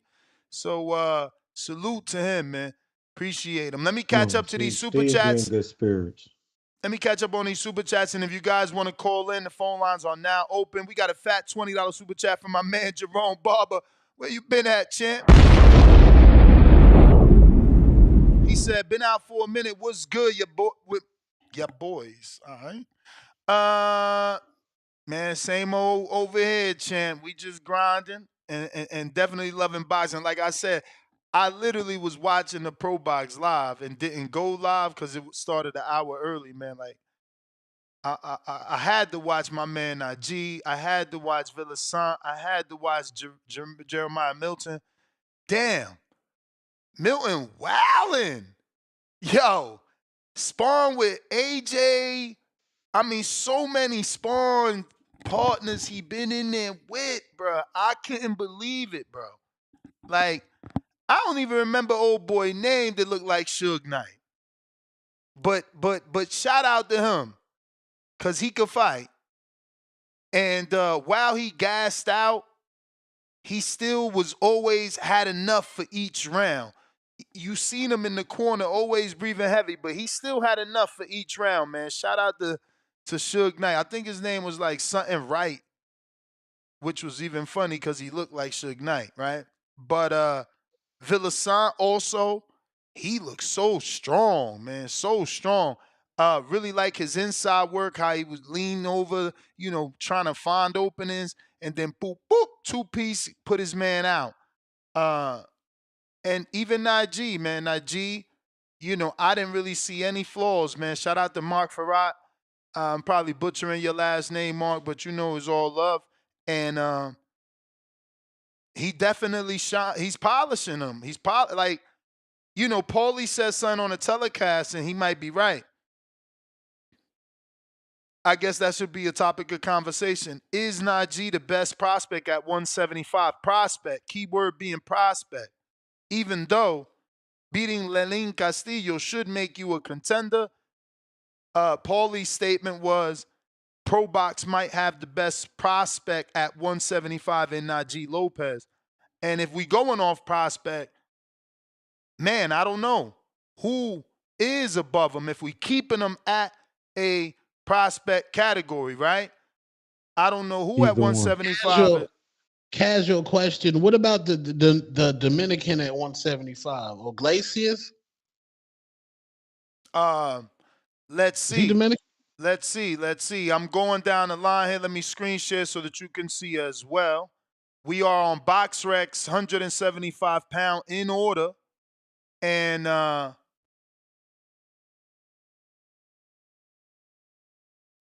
these names are all contenders, right? I don't see a prospect up there. Najee is at 23, and that just shows, right? Because I don't see any other prospects. Well, okay, this might be someone we just don't know of from Russia. Okay, he's training out of Detroit. This must be a Salida fighter. If he's living in Detroit, yeah, he probably was Salida. Him 12-0. Never heard of him though. Oh, okay, he's 68. Okay. Never heard of him though. 75. Yeah. Outside of that guy, there are no other prospects. Connor Wallace sounds like a prospect to me. He lost. Why he look like my man who that do fight on Pro Box? What's his name? Help me. Devalle. Devalle. Yo, he looked like a Devalle right there. Yeah, so this dude lost to whoever Letty is in Australia. So can't really match him in terms of a higher prospect. Even though he's ranked higher. He's ranked they look higher. like tough fights. He's ranked higher than Najee somehow. Let's see where they re-rank Najee now that he beat Lenin. Yeah. Damn, he passed Ronald Graville. That's a tough fight for Najee. Damn. And Graville got like a WBC some sort of title. Oh, shit. And they got him above Dion. They should give him that fight. Dion, man. They need that. Yeah, Dion and Najee. I know that's backwards, but okay, Atif Overton right there. That's a prospect, but he's behind Najee. Rightfully so, too, because this dude is moving slow. Joseph Ward, another prospect, but look, he suffered a loss. So, yeah, I mean, maybe Paulie's right. But shout out to that Pro Box card. That was a decent scrap. Jeremiah kind of slowed the pace down, fucked shit up. And I thought he was going to do better, but I know it's one and done. Ain't no way Pro Box giving him another one. That shit, because he just didn't try, bro. He just didn't try enough. Not enough. Yeah, Villasant, the truth. He looking real good fight after fight. We got TNT 239, $2. Edgar got one big payday with Canelo. Yeah, but he a star, man. He showed his star qualities, B. Matt Bent, 100, $2. Daily Dose of Tanquil. Tito, my second favorite fighter. Love his attitude. Oh, yeah, I'm with you. Leonard Sterling, 5-pounder. Pacheco, 8-time national champ. 8-time national junior champion. 1-time middleweight in the U.S. and Mexico when he was 17 before signing with Matchroom in 2018. Well-known amateur starlet. Not to Troy. No, see, this is what I've noticed what they be doing. Yeah, that's cool when you in the juniors, the elite men's. When you skip that, that's what makes it detrimental to your professional career Can you because you're not. explain that? What's elite men's and juniors? What's the difference? What that mean for us? Because we doing border wars. What's that mean exactly? Like elite men's would be like a certain age group of men who are boxing in the amateurs, and you have a What certain is that? amount of fights. What is that age group and what is that certain amount of fights? So if I'm not mistaken, it's from I think 18, and they give exceptions sometimes with like people like Anthony Black Sugar Sims, Pauls, people like that who just be good. Um, but it's like 18 to 34, if I'm not mistaken, in the Masters. Is the Masters over 30? Is it they up the age or is 35. 34 to 35? So 35. It used to be 34. You know what I mean? Ben Bautista used to be the regional president over here in California. So some of those things I know. But when you in the elite men's division, you're fighting other men from a certain ages. Like even if you 18, you could be in there with somebody 27. Aaron Coley used to be going when he first boxed. He used to be like, man, and he used to be fighting at 78 sometimes when he first started. And he'd be in there with a huge Mexican guy. And his dad would be like, hey, is this even fair? He'd be like, no, that's how it worked. Like, I'm in the men's division. Then when you open, these guys be having 50, over 12 fights is open, I think. Is that correct, guys, still? I I think thought it it's was 12 over fights in the 10. I thought it amateurs. was over 10, but I ain't the I amateur. think I think like when I was an amateur, I think when I was in the amateurs, I think it was over 12 fights, but I wasn't good at that because they would be just changing the time limit sometimes at the shows in Akron. So I just told my coach I wanted to be open early. With like, well, I was fighting open my second amateur fight because I was already an older man. I was Mm, 27. So I yeah. was fighting. I fought my second amateur, third amateur. I fought a kid with 13 fights, a Puerto Rican in Lorain, Ohio. Like, you know what I'm saying? So that's just how it be. It's a difference. When you in the juniors, you just still fighting children. When you get in the elite men's, that's when you Mm, start understanding if you're ready for the pros. Because you're gonna be in there with grown men throwing wild shots, and then you gotta yeah. be able to willing, and then ain't no real defense in the amateurs. Just one or two slips, and then you gotta be ready to counter and turn your punches over. It's only 2 minute rounds until you get to elite men's, and it's three minuters. You know what I'm saying? So it makes a difference when you in there and you thought you amateurs, you got to be busy. It's not that much time. So Mm. I got Malcolm, $2 super chat. Y'all seen Keon Davis slip up and pick Canelo over Bud? Keon I saw Davis that. is the brother of he didn't slip up. Keyshawn Davis. Uh, I didn't see it. Tone seen it. And it doesn't matter to Troy because he's picking that way anyway. It's just And I'm sure 702 is picking with his brethren, Mexican Canelito. Canelito. Yes, it's sir. just like, bro, it's just when you watch the real skill. It's gonna be a Not good fight saying though. Bud doesn't have skill. Bud can Right. fight left-handed, right-handed. He got power in both hands. He has good clinching strength to tie a man up.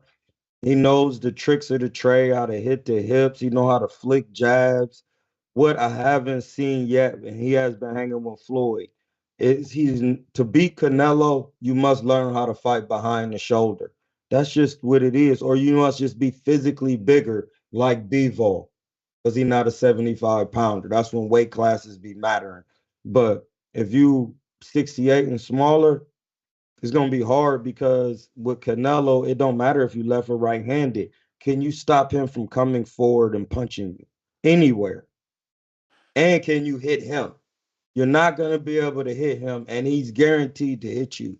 That's what is going on in boxing with Canelo. You're not Hamza, gonna hit him clean with anything. I did got I hear? Nano. Sorry. Let me catch up on these super chats. $2. Yeah. Steve Nelson versus Bruno Socare. Anyway, yeah.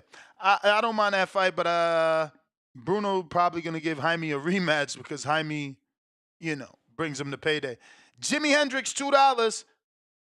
Stanley Wright from the 704. Oh, salute. So that's who I was calling Suge Knight. Shout out to Stanley. He got the win over my guy Jeremiah. I'm gonna keep an eye on him, but he got to start running because he was breathing heavy every single round. And bruh, he was asking him to put a whole bottle of water in his crotch.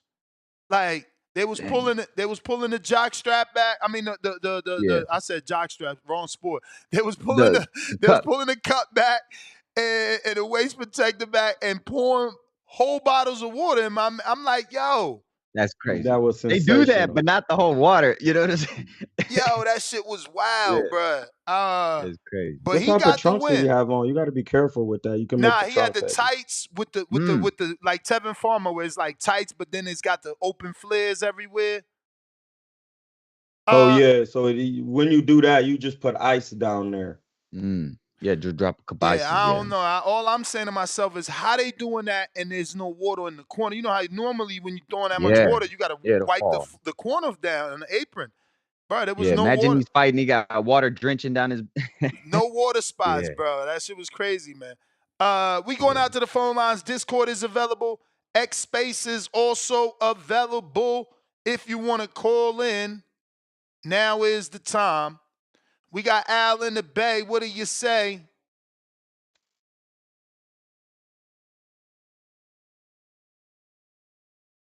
Don't forget to smash that thumbs up while we wait for these callers to connect.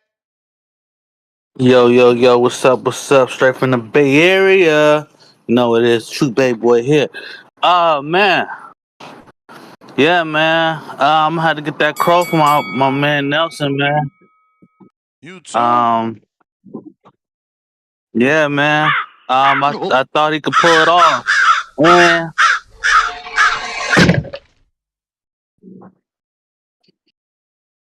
Yeah, man, he was looking good for the first couple of minutes of the I'll say the first 5 rounds. He was looking good. He was coming forward. And then it was just like that 6th round, he started getting bagged up. And it was just like, man.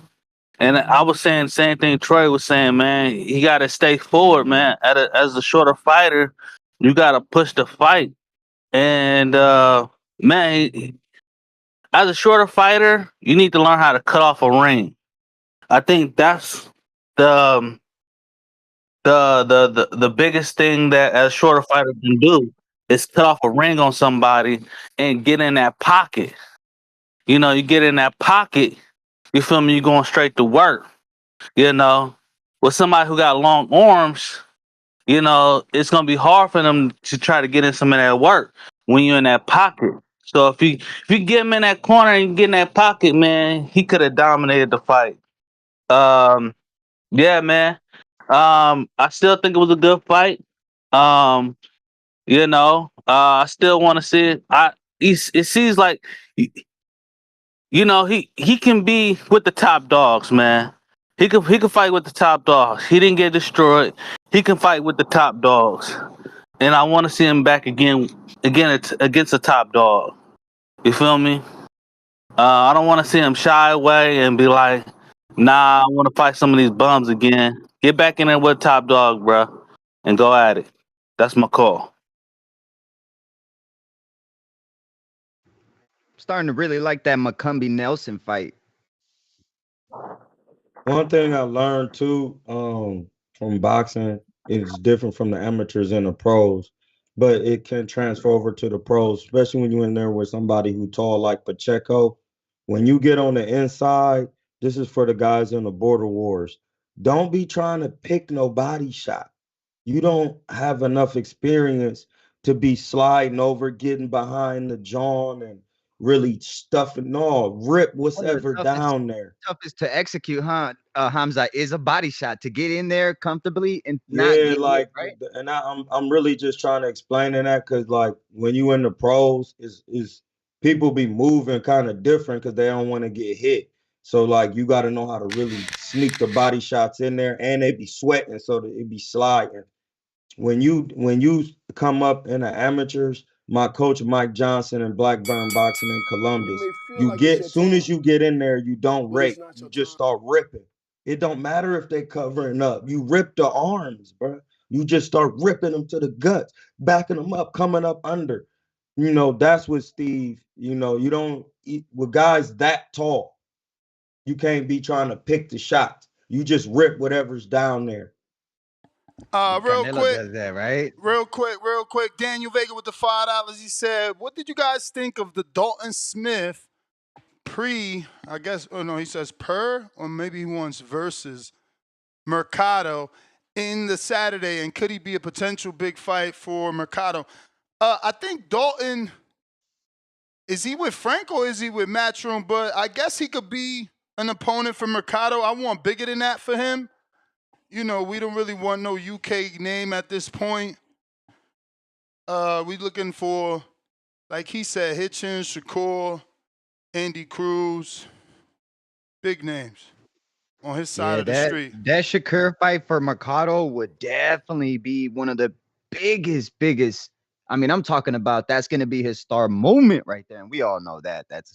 Yeah, I don't know that Shakur takes it either, because it's like, what am I moving up to 40 to fight him for?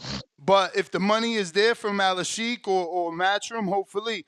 Going out to the next super chat, I got Jimi Hendrix with the $5 super chat. He says, Stanley had to avenge the city. Milton beat my neighbor's brother on the top rank card, Willie Lump Lump. Damn, salute. I got to look that one up because I know I've seen all Milton fights. I got to see who's your neighbor. Trees, Toledo, Ohio. Yow. Yo. What up, though? What up, though? Hey, man, shout out to my man, Steven Nelson. That was a good call he had and whatnot. But, hey, man, hey, Ness, I got a question for you. Did your man Stanley Wright, did he earn a Deontay Wilder fight? What the hell? I mean, Wilder already fighting Harper, but yeah, that's a good fight for sure for Wilder on my plan. Absolutely. Yeah, that's what I'm at. I'm at, I gotta ask you. You're the one who want him to take the, these I want him to literally replicate what Joe Louis and George Foreman did. Get in the history books. Let people read. Wilder had the downfall with Fury, then went and did the Bum of the Month Club, like, the greats before him, and he rose back to the occasion. Yeah, I'm just trying to make sure that your man Stanley Wright. I'm trying to see if he fits after the bill. After like 10 fights, 9 more after Curtis Harper, I can see him knocking out Dubois. He just got to get back to believing he could knock out Dubois. He got to get his mechanics back by getting in there with somebody he can work him with in the pros like he did when he was coming up. People don't understand it's not just getting in there with bums. It's about getting your mechanics and your feel back with someone you know that's not going to beat you under the lights. Like that, people just, in real boxing, everybody was fighting everybody. So it's like you could get Sugar Ray Robinson, he could be 30, 40 fights in fighting somebody 2-7 and something like that. You know what I mean? Because everybody just stay busy. You had to fight. You would just, hey, no, I'll take him because I need to stay busy, keep my tools sharp. He not about to win. I'm a great. That's what Deontay got to get on. And this is take them little paydays and you just be working in your little techniques and things in. That's what. Yeah, you really got to get your tools sharp against the pros in there. So when I seen George Foreman doing that, it's about getting your body back doing that under the lights. It is a different feel. I got Harper beating Wilder. I think Wilder's done, bro. You bugging. What's wrong? I think Wilder that 360 that 360 Zang made him do, bro. Man, it's nasty work out there. And my man, if Curtis Harper beat Wilder, go ahead, my bad. Did y'all see the video? Oh, my bad. You was on your call. Go ahead, Trees. No, I go. You know what? I ain't tripping about the call, man. You know I'm on this motherfucker. We rocking out. Talk your shit, T-Tom. Yes, you split out the bill. Did y'all see Shakur Stevenson? First of all, he said Pedraza was washed. So go ahead and line Shakur up with a Border Wars fight. Because anytime I say somebody washed, y'all want me to fight Supermax. So go ahead and just get Tip and Shakur ready to fight. No, that ain't how it works. Shakur could say that because he a fighter. He could say that because he a fighter. He could say Nah, that. But let me he tell said you he something. won, I love that he falling for it because now that means like you talking down on the opponent of Mercado, which means you want Mercado. And don't get me I was wrong. gonna ask that. Troy said Mercado was technically doing bad, so maybe Shakur seen it. In there. Hey, maybe Shakur seen the same thing. I was gonna ask that. Tone real quick. Mercado, Shakur. Who you picking? You know who he picking? Fuck? I don't know. He a hater. He ain't crazy. That's a good scrap. I don't know, bro. I mean, Mercado, he looked stiff. He looked like a more hood version of Ryan Garcia. Hood version of Ryan. That's hilarious. Yo, what does that even mean, bruh? Hey, yo, trolling is advanced, Two-Tone. The shit that you do, bro. You good at what you do, bro. My goodness, that on was elite that level was for funny. sure. Nah, that was funny. That was funny. But no, hey, I just want to the Tito Mercado with the Shakur shit. That shit not happening. He not getting that fight. I will say he might be able to get his hands on like a George Kambosos or something like that. George Kambosos might, Eddie might feed him to young Mercado or something like that. He might get a Kambosos. That's possible. But I will say on that, considering the fact that it was supposed to be Pacheco card, I do want to say I thought that Tito Mercado and Andy Cruz, you feel me, they had better performances than my man. If I'm not going, like, if I was walking away from the night, I'm thinking like I was more so impressed with what Andy had going on, what Mercado had going on, and what Pacheco had going on. He was playing with his food and shit like this. I feel like he could have finished Nelson. Negative. Nelson on a higher level than, that version of a Pedraza, and definitely on a higher level than Omar Salcido, who he didn't come to fight in the manner that we thought. See, that's the thing, though. I had guys telling me that he just knocked out Chris Colbert. He's a rugged guy. Yeah, and that's cool. But remember, this was a graduation for him. Remember, this was a network and level graduation for him. Facts. I suppose. I just thought I was a little bit more impressed by what Andy. I was impressed. I was impressed. Colbert, as good as he was, and as decorative an amateur he was, he never was an Andy. I mean, Andy got 4 fights in there with the dude Colbert got stopped by. Think about it. That was his 4th. But that's what I'm saying. That's what I'm saying. That's what I'm saying. That's why I'm impressed by the Andy. He only got 5 fights. The shit that I'm seeing, it is working. Like I was at his professional debut up here in Detroit. You feel me? He was on Alicia Baumgartner undercard and shit. I was there. That's where I met your man Danny for the first time. He ain't got no power. He hit. I can agree with that. He ain't got. He hit Omar. I feel when I do. I'm rocking out. But I will say, I felt like if that was a 12-round fight, he would have got him out of there. If he had an extra 2 rounds. So go 12, man. He got some power. Go 12 because you keep doing this. Like he. I mean, damn, the 12-round fights is championship fights. Who gonna give him a championship fight in six fights? Shakur at 35 on his side of the street, same promoter. All you gotta do is keep doing 10s. Yeah, that's this year. I think that's Shakur's second fight because Zepeda, he got the farmer fight. I would say Andy Cruz does have power. He got good snap on his punches. He throw decent combinations. It's just he doesn't defend as well to set up. He doesn't know how to mix and match his defenses due to who he fighting. So sometimes I've seen him moving when he should be standing still, and then standing still where he should be stepping around instead of moving and switching from left and right. When he's doing that, I see that he's confused and he doesn't know how to keep using the jab to the head and to the body to break the man down. Because when you quick like that, as he is, that's all you really need to keep doing. And the guy can't hit you. You just got to keep breaking him down with the jab. He miss you, hook off of it, go to his guts, come up under, stab him to the guts, step around. He has slow feet. He was doing a lot of things he didn't need to do.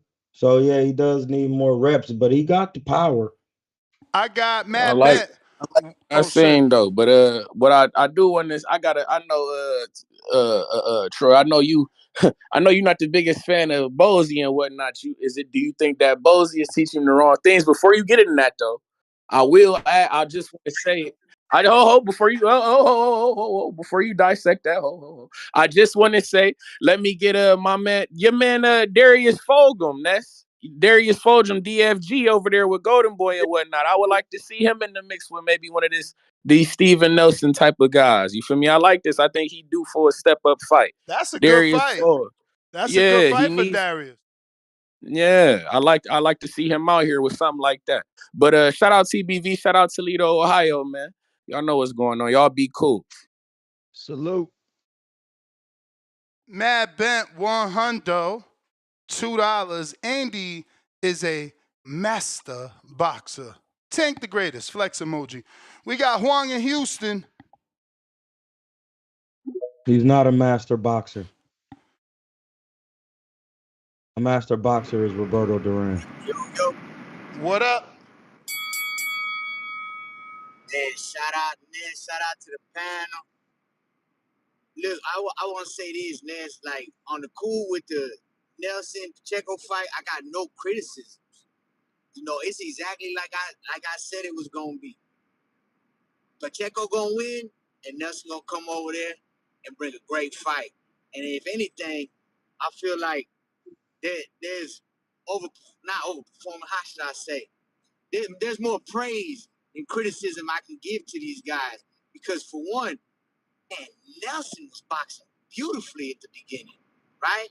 And he, you could see Pacheco was thinking, and man, he kept Pacheco honest. Pacheco felt that power and was like, man, it's not like Nelson is just gonna knock this that powerful, but he knows if he lands the right one, he wasn't just going in there bullying like everybody like he usually do. And Pacheco be in there bullying boys, boxing them, just chill, you know what I'm saying? And so with that, man, at that end, man, Steven Nelson show he got a tank. Boy got a chin. And so shout out to Steven Nelson, man. And Pacheco looked good because you dealt with a tough fighter, guy who's undefeated. He's in this bond with the best. And you heard what Steven Nelson did. He said I had to come with a different game plan to be twitching. So he saw something different. Man, I ain't got nothing but praise for both of them, man. And man, I know Steven Nelson gonna give us another good fight, at least 2-3 more good fights. And he faced a really young guy, man. Pacheco's a baby, my son's age, younger. You know what I'm saying? So shout out to them. And you know what? Shout out to the zone for not overcharging anymore, man. I got in for $13.99.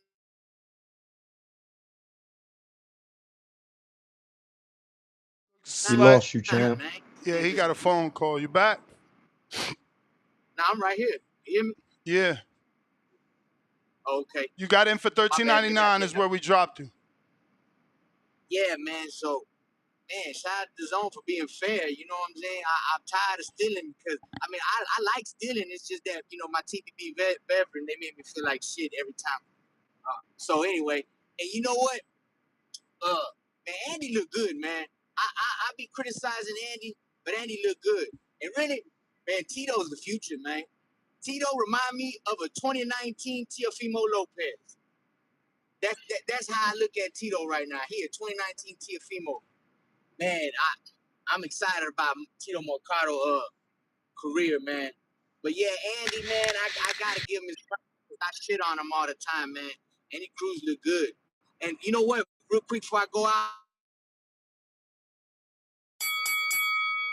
I told Colbert, if you don't show us real good fighting, we gonna stop the fight. And I think a lot of people are looking at that Colbert loss like he just got washed and he was knocked the fuck out. Nah, that was the corner to the talent.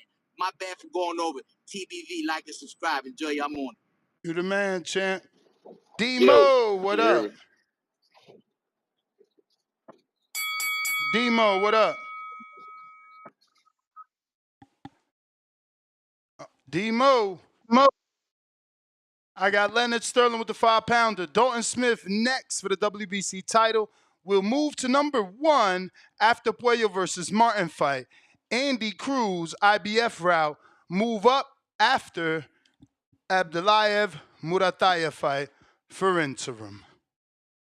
Shout My out. man Tito got to get his neck in his back. You're a little too stiff in there for me, buddy. D-Mo, back at you. All right, there we go. There we go. You can hear me this time? We heard you the first time.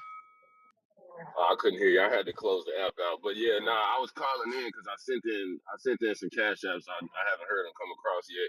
But I just was trying to let you know I talked to Val Saint in the DM. I think the day of the fight, the night of the fight, or whatever. He wanted to come on for an interview, so I just was trying to let you know to send him a DM or whatever. Try to get him on whenever he's free. But yeah, shit. Since I'm on, got a little time real quick. I did hear a few things I wanted to touch on. First thing first, Pro Box always go crazy. I was watching that, and yeah, I was wondering why we wasn't live for it. I'm like, shit, I'm gonna just sit here and watch it. But yeah, I watched it from start to finish. All the fights went crazy. Jeremiah Milton, personally, all of his fights have always looked like that to me. I felt like he's always got that mentality of a sparring partner. So like, he ain't really got out of that gear. Val Saint, obviously Val Saint and what's his name, Lopez. They both look like monsters. Me personally, I've been a big fan of Val Saint. I think he probably one of the best of the stable, if not the best. Now on to the Pacheco card. Andy, I heard somebody say he was a master boxer. He's not a master boxer, but he got that Olympic pedigree. So I personally think he would have beat down Colbert and stopped him too. He had, like they said, if he had 1 or 2 more rounds, he would have stopped this dude. But every time he went to stop him, he'll get caught with like a little bit of a shot, which kind of make him back off. So he might have like a not a mental problem, but he want to keep it pretty because he is a Cuban boxer. So I think that's what it is with him. But he is gonna start getting more stoppages. He had me nervous because I had him going the distance. Tito got skill, but I'm kind of with Tone with that. He looked like Ryan. He just, I wouldn't say a hood version. He looks like a version of Ryan. He's flat footed. He winging shots, and I don't know. It just seemed like to me somebody with good counter punching will probably pick him apart. That's why you put him in front of Shakur. I got Shakur beating him easy, 9-3, 10-2 type of fight. Pacheco Nelson. I think that fight went crazy. That was a good ass fight, and like Nelson said, if it was a 15 round, he might have got Pacheco out of there because I feel like he hurt him bad in that last round, and it was just a little bit too late. But other than that, I mean, I've always been high on Pacheco. I think Pacheco is nice, but he just a little bit level below the top level. So he can beat a lot of guys, but as far as the top guys at 68, which to me I guess is on like 2 or 3, I would consider Caleb, Canelo, those type of guys. I know he wouldn't be able to beat them guys, but as far as Jaime and all the You rest may of them, I feel like think it's he'll your beat time, them. But that's my call. but it's not your time. All right, champ. We got Matt Bent 100 who says Supermercado vegetates Keyshawn. Thankful, $2 super chat. We got J. Will, Ohio.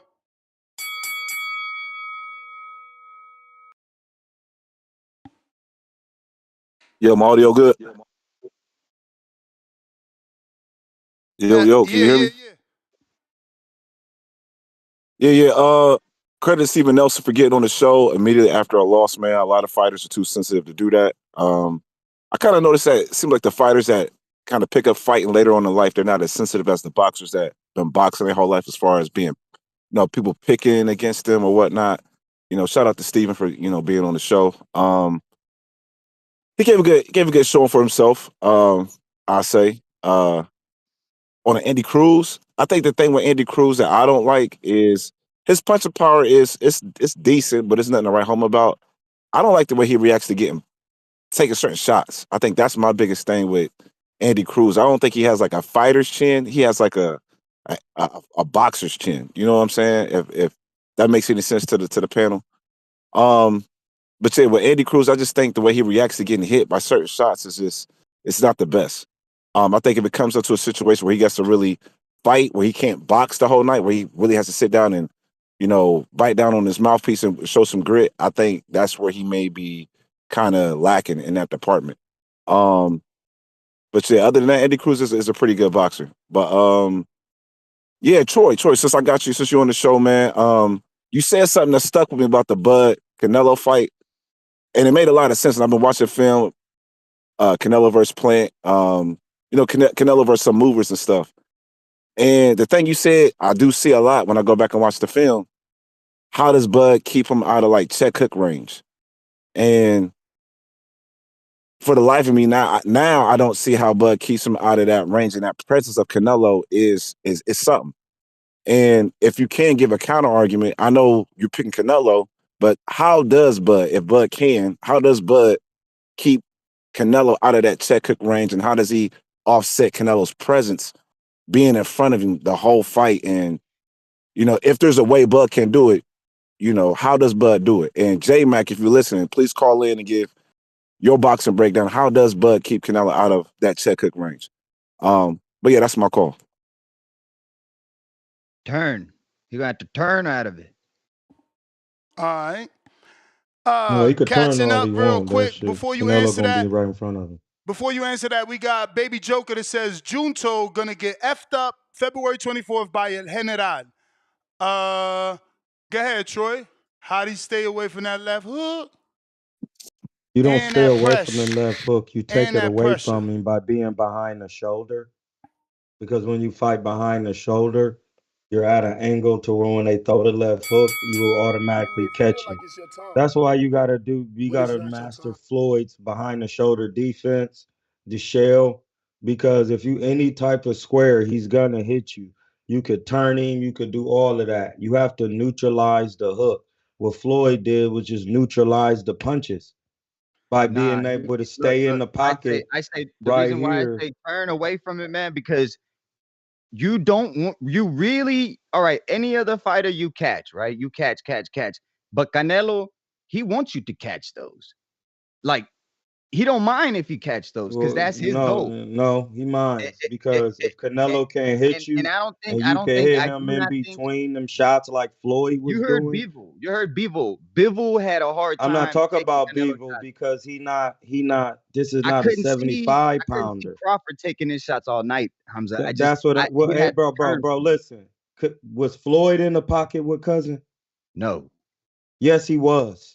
Yeah, You got but to go back and watch the fight, he'd bro. go That's what I'm underneath. saying. He'd go underneath and turn him all His night. daddy told him in the third or fourth round, why do you keep backing up so much? Listen, just go to him like this in the shell and let him punch himself out. Catch the punches. He didn't touch Floyd. Hey, and then when Floyd start doing that, couldn't even touch him. God damn it, bro. When Floyd start doing that, he was catching the punches and Canelo would shoot the 1-2. He would catch it, roll it, and answer. And then when Canelo would shoot the 1-2-3, Floyd would catch it, roll the shoulder, catch the hook and split him down the middle. And that's what started to detour Canelo in the fight because in the pocket, he couldn't make Floyd uncomfortable. And then every time Canelo would try to get off after Floyd countered Canelo's first shot, he would just step to the side because he has slower feet.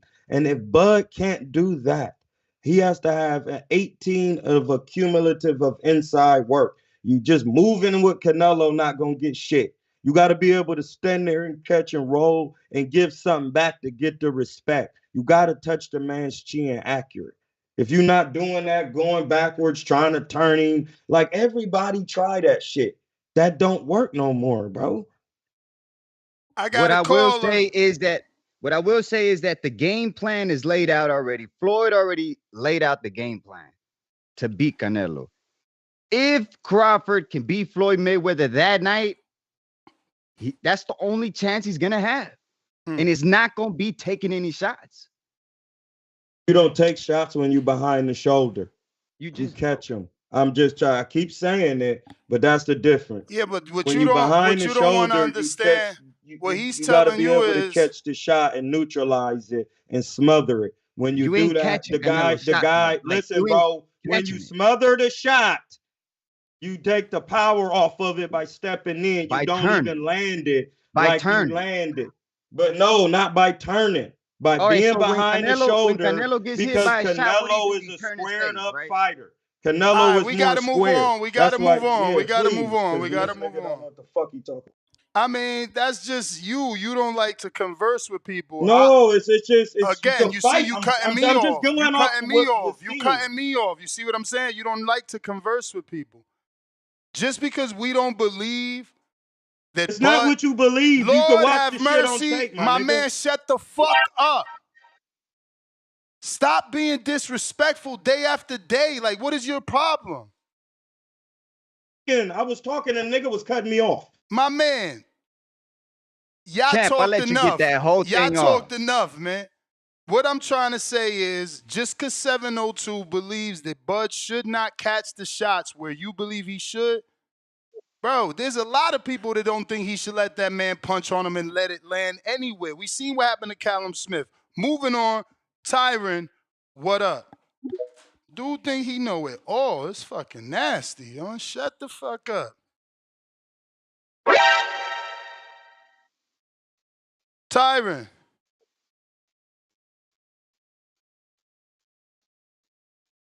You're going to have to jump out, jump back in. We got Keenan. No, I'm just not even, move on. We got Keenan Lofton, $2. Andy Cruz versus Artem Mercado versus Jermaine Ortiz. Okay emoji. I don't know what the fuck that is. I'm too far, but the 100 emoji. I like those fights. I hate to see both my guys in the ring with each other with Jermaine and Mercado, but I like that fight. That'd For be a good, Andy, strong scrap. For Andy, I don't really want Artem. We keep giving Artem opportunities off of loss, but then you got Tone hating on Berlanga, and half of y'all hate on Rosado. So I don't understand it. You just heard Tone tell Steven Nelson to pack it up and get out of here because he lost. No, nigga, I did not say that. I said no. Yeah, you said every fighter should have 5 months of what you called it? Game. I missed that part, Tom. Oh, when yeah. you say So that. he was talking about Steven Nelson. Oh, Just now, Steve, you praised Steven Nelson in the loss. He don't like that. He said he should get shamed in the loss. No, Steve ain't going back to Omaha with the parade, bro. Stop, bro. Berlanga literally acts like he won that fight, and his fans act like he won that fight. Always start off, I lost, now I want these fights. Bring shame back. That's why there's mad BBLs, because there's no shame. Nah, not fair. RB the baller, yes, they specifically asked Troy's opinion, but he gave his opinion. He said how he thinks he should, what Bud should do. Then a panelist says something, bruh. We got Hot Hands Boxing, $5. Troy, how does Ness handle the pressure from CYP in a Border Wars fight for 3 rounds?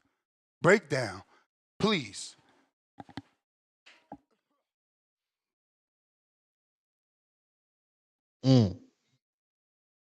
He busy, so. Hey, no, hit my Cash App if you want me to break that down, because that way I could just break it down because you paying me to do it. We got Get These Hands, $5. Pivots and shifts from Floyd ultimately disarmed Canelo. Trying Tyron again.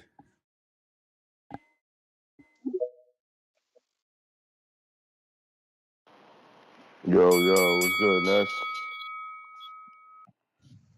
What's going on, everybody We on the hear you panel? perfectly. What up? TVV.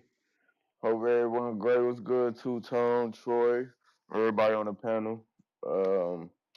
Yeah, the Pacheco fight. It was a good fight. Andy, he did his thing. I like Andy.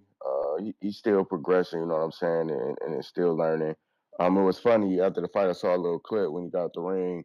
Him and Shakur was chopping it. Then Keyshawn just turned his back on him. But hopefully in the future we get these fights, and I'm sure we will. So that's a good thing. The Pacheco fight, that was a good fight. And shouts out to Nelson too. And shouts out to you to having him on here too, man. He did his thing in there. Pacheco, I thought he was gonna stop him. He had an opportunity. I thought he was gonna use his jab more, go to the body more. But Nelson was in there, making it hard on him. And also, did you see about Berlanga too? Talking about he wanted to give him a fight. I think that would be a good fight personally. I think Berlanga, could possibly have a chance to beat him too. You know what I mean? Depending on how Berlanga used the experience he had in there with Canelo, and moving forward, how he can help that for his advantage. And also, I don't know if you guys know, if you guys got like Roku TV. The Ring magazine, I guess they uploaded an app, so it's automatically on your TV now. So shouts out to the Ring magazine and Turk doing their thing. Like, they playing nothing but boxing all day. So shouts out to them. So if y'all got that, y'all need to go check that out. But that's all I had, champ. Shouts out to TBV, man. All right, champ. Appreciate you. What? You heard him. What did y'all see? You heard him. What up? What up? What up? What did y'all see to think that Berlanga can beat Diego Pacheco? What is going on here? And this is why we asked you to take a fight, because you think lasting 12 with Canelo, one of the greatest fighters in the last 20 years, means nothing. That's experience. That's experience. You learn from that. Just like you learn from relationships in life, man. You learn from that. You can't get it, Tone, because you ain't never been in no ring, bro. So go ahead and get you a Border Wars fight. Get you that so box you can box. learn what it takes. Don't be like Marco with the fake box rack. Oh, you ain't got to stop Super Max. You just got to get in there and, he and too get the big work for so you Super can see Max. what it takes. He too big for Supermax. If he really would have took that fight, I wouldn't have made it. I'd have been the first one to be like, hell no, that ain't gonna be on my Tone is a matchmaking. lover, not a fighter. Come on. 2027, no Tone? Y'all put that shit on somebody else's matchmaking career, not on my matchmaking career. Tone No, has sir. to fight off the yams. You don't want to be fighting. He's busy fighting the yams off. Marco, what's up, man? Y'all got Berlanga like he Ali, man. What up? Steve Nelson cooks Berlanga, bro. Yup, he does. He fucks Berlanga up. Hey, Nelson They can got fight. history, so it don't really count. Nelson can I fight, would man. love to see both of those scraps. Yeah, Nelson's his IQ's too high for Berlanga. Like Berlanga's like really far down the totem pole. Like you wow. Caleb playing whoop on that man. Jamal Hennessy, Hypnotic Charlo. You're wildin', Tone. What about McCumbie? McCumbie, that's a good fight. That's a good one. Yeah. But if McCumbie catches Berlanga, it's sleepy times. Sleepy? You sound like a hater. No, it's just what happens if McCumbie lands one of those looping grenades. Sleepy time. On who? On who? Berlanga? Yep, Berlanga's going out. Sleepy time. Yo, you love to hate, man. I'm just saying, McCumbie could punch. I don't like how he makes my people look with that stupid fucking mustache, but he could punch. He's not Bulgarian. He Yo, needs the that real mustache. McCoy. That mustache is what makes McCumbie. The real McCoy, $10. Troy, I agree with a lot of things that you talk about. However, no, sir, the Canelo that Floyd fought is not the same guy, and you have to be bigger in order to beat this version of Canelo. Hashtag born ready. Faced with tears of joy. You just got to know how to fight behind the shoulder for real. That's really what you got to know how to do, because that's what the man did to beat him. 619. That's how Floyd fight. 619 Cali Factor, $2. Benavidez versus Morel this Saturday. Can't wait. We in studio, baby. We got El Frio, 1211, member for 5 months. To be fair, 702 was cutting Troy off. Yeah, after Troy completely said what Crawford had to do. No, he wasn't. When I was talking, he was literally cutting me off. Lies. But let's move on. Lies. Yeah, sometimes you do gotta cut people off, because if you forget what you got in your mind, keep talking, you sometimes do. Off. See now it's different. because now I he was mean, really cutting me off when I was talking. But yeah, let's That's what just move on. one or Moving two we on. Molly times. What? Ness, get that female moderator, Ness. We need that Molly Karam up here. That's what I'm Yeah, saying. Like I was that won't go literally a nigga asked me to break something down, and I'm telling you observable facts of what Floyd did, and that's not my opinion what Floyd did. That's what I was telling. We got It's good. G-Von. Hey man, Said his Two-Tone already resolution knows, is man. I no don't know why he cursing. talking reckless. 2027 me and Two-Tone, man. Tell him stop playing games and shit. Border Wars, man. But look, Damn. man, outside of that, right? Outside of that, what I do gotta say is, yeah, a lot of hey, look, man, I was just gonna call in about the Pacheco shit.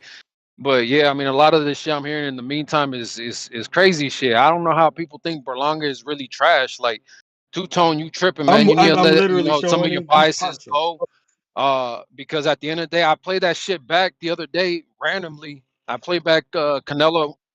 Was that? Chivon, you like Berlanga, huh? Yeah, I mean, at the end of the day, Berlanga though, the thing is he does need to work on certain things, right? Skill wise, but like I think he has a lot of potential and he has a lot of power. Like watching that fight back, there was moments where he made Canelo uncomfortable with the power. And everybody knows Canelo takes shots from, Triple G's, the Kovalevs, all these power punchers. You get what I'm saying? Was it the 30 And pound and size Berlanga caught him with difference, some shit that Chivon? made him a little uncomfortable. Was that? Chivon, was it the 30-pound size difference No, that made him uncomfortable, or was it it was his the I power? mean, 16 at, first round knockouts. It at was the the end of the 16 day, first round Which knockouts. at the end of stopped the day, back even in like even if 2004? It don't at the end matter. of the It's day, still because even if it Troy, was, Benavidez even if does it not Troy, have was you 16 the first cutting round knockouts. G-Von off, Troy, and so is fucking Marco. I said one oh thing. shit, Go ahead, man. Chivon. Hey, look, even if it was the 30 pounds, at the end of the day, he's fighting within his division. He makes his weight. You get what I'm saying? So he makes the weight no problem. So everybody rehydrates to what they rehydrate to. You know what I mean? Like other people is not an issue with whatever they rehydrate to. So I guess until they make that an official law that you can't rehydrate to X amount, after a weigh-in, it is what it is. Berlanga is going to weigh in at what he's going to weigh in at. He's a big dude. So if you want to take that into account too, like yeah, against a lot of these other top guys in the division, I think he beats a lot of them. You get what I'm saying? Like a Plant is one of the most skilled at 68, but he just don't have the power to do some of the shit that he could do if he had like Berlanga strength. Because if you watch that Berlanga Canelo back after Canelo dropped him, Berlanga got up, and you could tell Canelo was 100% going for the knockout. But he made Canelo backpedal. He banged it out with Canelo, and after a few seconds, and I say more than a few seconds, it was almost a minute. It was almost a minute where Canelo actually, he thought about it like this is the third round. There's plenty of more rounds. Like let me not gas out because he's not going back down. You get what I'm saying? Berlanga held his ground and he hit Canelo with a couple shots. Like his neck snapped, and the thing is, Canelo just got one hell of a fucking chin. You get what I'm saying? And the main thing I'm gonna say about Pacheco Nelson on Saturday. Shout out to That's the Nelson, man, because that bell, champ. motherfucker had one hell of a chin, man. Shout out to you guys, man. I'll say the one thing about that punch that dropped Berlanga, it was all about it's that punch, the old cliche, the one you don't see is the one that gets you. Canelo placed that shit beautifully. But other than that, Berlanga had no problem absorbing Canelo's punches. And that I think was a lot to do with the size difference. And Berlanga might just have a good chin, although we've seen him go down in other fights, right? Hasn't he gone down once or twice off way lesser opponents? Or am I Yeah, remembering he that? went down before. I think. Was it Angulo? It Might have was Or it was no, I some think it was unknown dude. Cocares. The dude looked fit. I think it's Cocares, the dude that Pacheco for. But I got CYP. What up? What's up, What up? What Carlos? up? What up? What up? What up, man? What up? What up? What up, Hamza? I can't see the stream, but I think you there. You know what I'm saying? What up? was good. What's happening? What's happening? Hey, I'm appreciate you. You know what I'm saying? I wanna thank you publicly, man. 'Cause I swear to God, when you ain't around, man, I'll be on my endurance so much because I know when I see you, you about to get in my ass. So your buddy, your buddy be getting it in. So fuck you. Fuck you. I'm getting it in when you ain't around because I don't trust you. You know what I'm saying? You be out there, you be trying to come in there and just do me dirty. So I'm ready for your shit, man. I'm ready for your fucking shit. You know what I mean? But that's not what I tell you personally. Hey, you know what I was thinking though? Boxing is one of the only fan bases where dudes that sit around talking boxing and get mad about the shit and want to whoop your ass, but they can't fucking box, right? Like you think if you go to the barbershop and you hear old heads, they won't stop talking about basketball over and over and over again. I bet you 75% of them dudes in that barbershop could make 2 out of 10 3-pointers. They can make 5 out of 10 free throws. They dribble before. They know how to do a crossover. Something about basketball they have done, right? But boxing is different. You motherfuckers really be running their mouth, and that's where you get the disrespect from, calling boxers trash or this and that. You get that because you don't know how to fight. Yep. Because if you ever fought for real, you wouldn't disrespect no boxer if you really knew how to fight. There ain't no way in hell you would do that. Yep. You actually be a more honest person. You be a more honest, down to earth dude. You will be able to get along with anybody if you really knew what it was like to throw punches and get your ass punched in the face. Like some of y'all ain't took no ass whippings and ain't gave them out, so you think it's no big deal. So you could just call a boxer a name and shit, but in reality, he'll beat the hell out of you. Like in reality, if you ain't never fought calling a boxer trash, he'll beat you to death if nobody's there to get him off of you. Like I'm keeping it 1,000 with you. He'll beat your ass worse than a basketball player beat you in basketball. He gonna beat you 10 to nothing. He gonna 10-0 you, but that boxer gonna beat you damn to death. Like I'm dead serious. Y'all need to show some respect to these dudes who throw these real punches for real, for real. You know, if I get you talking about the amateurs or the dudes trying to lose weight in box, I get that. But some of these dudes deserve more respect than what we give them.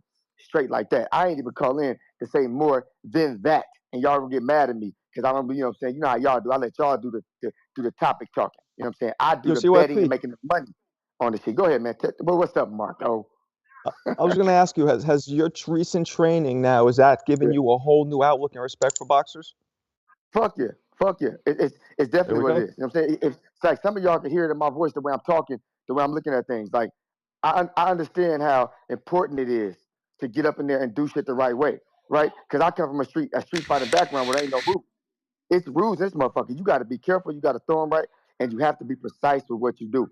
So all y'all dudes who box before, man, shout out to you for getting up in that ring and throwing them hands, man. Like it's your time. I'm about to join the fraternity and take this motherfucker over. See what be out. I got Pistol, Parkway, Mozzie. Need one more fight party in studio after Border Wars before you move to DR, bro.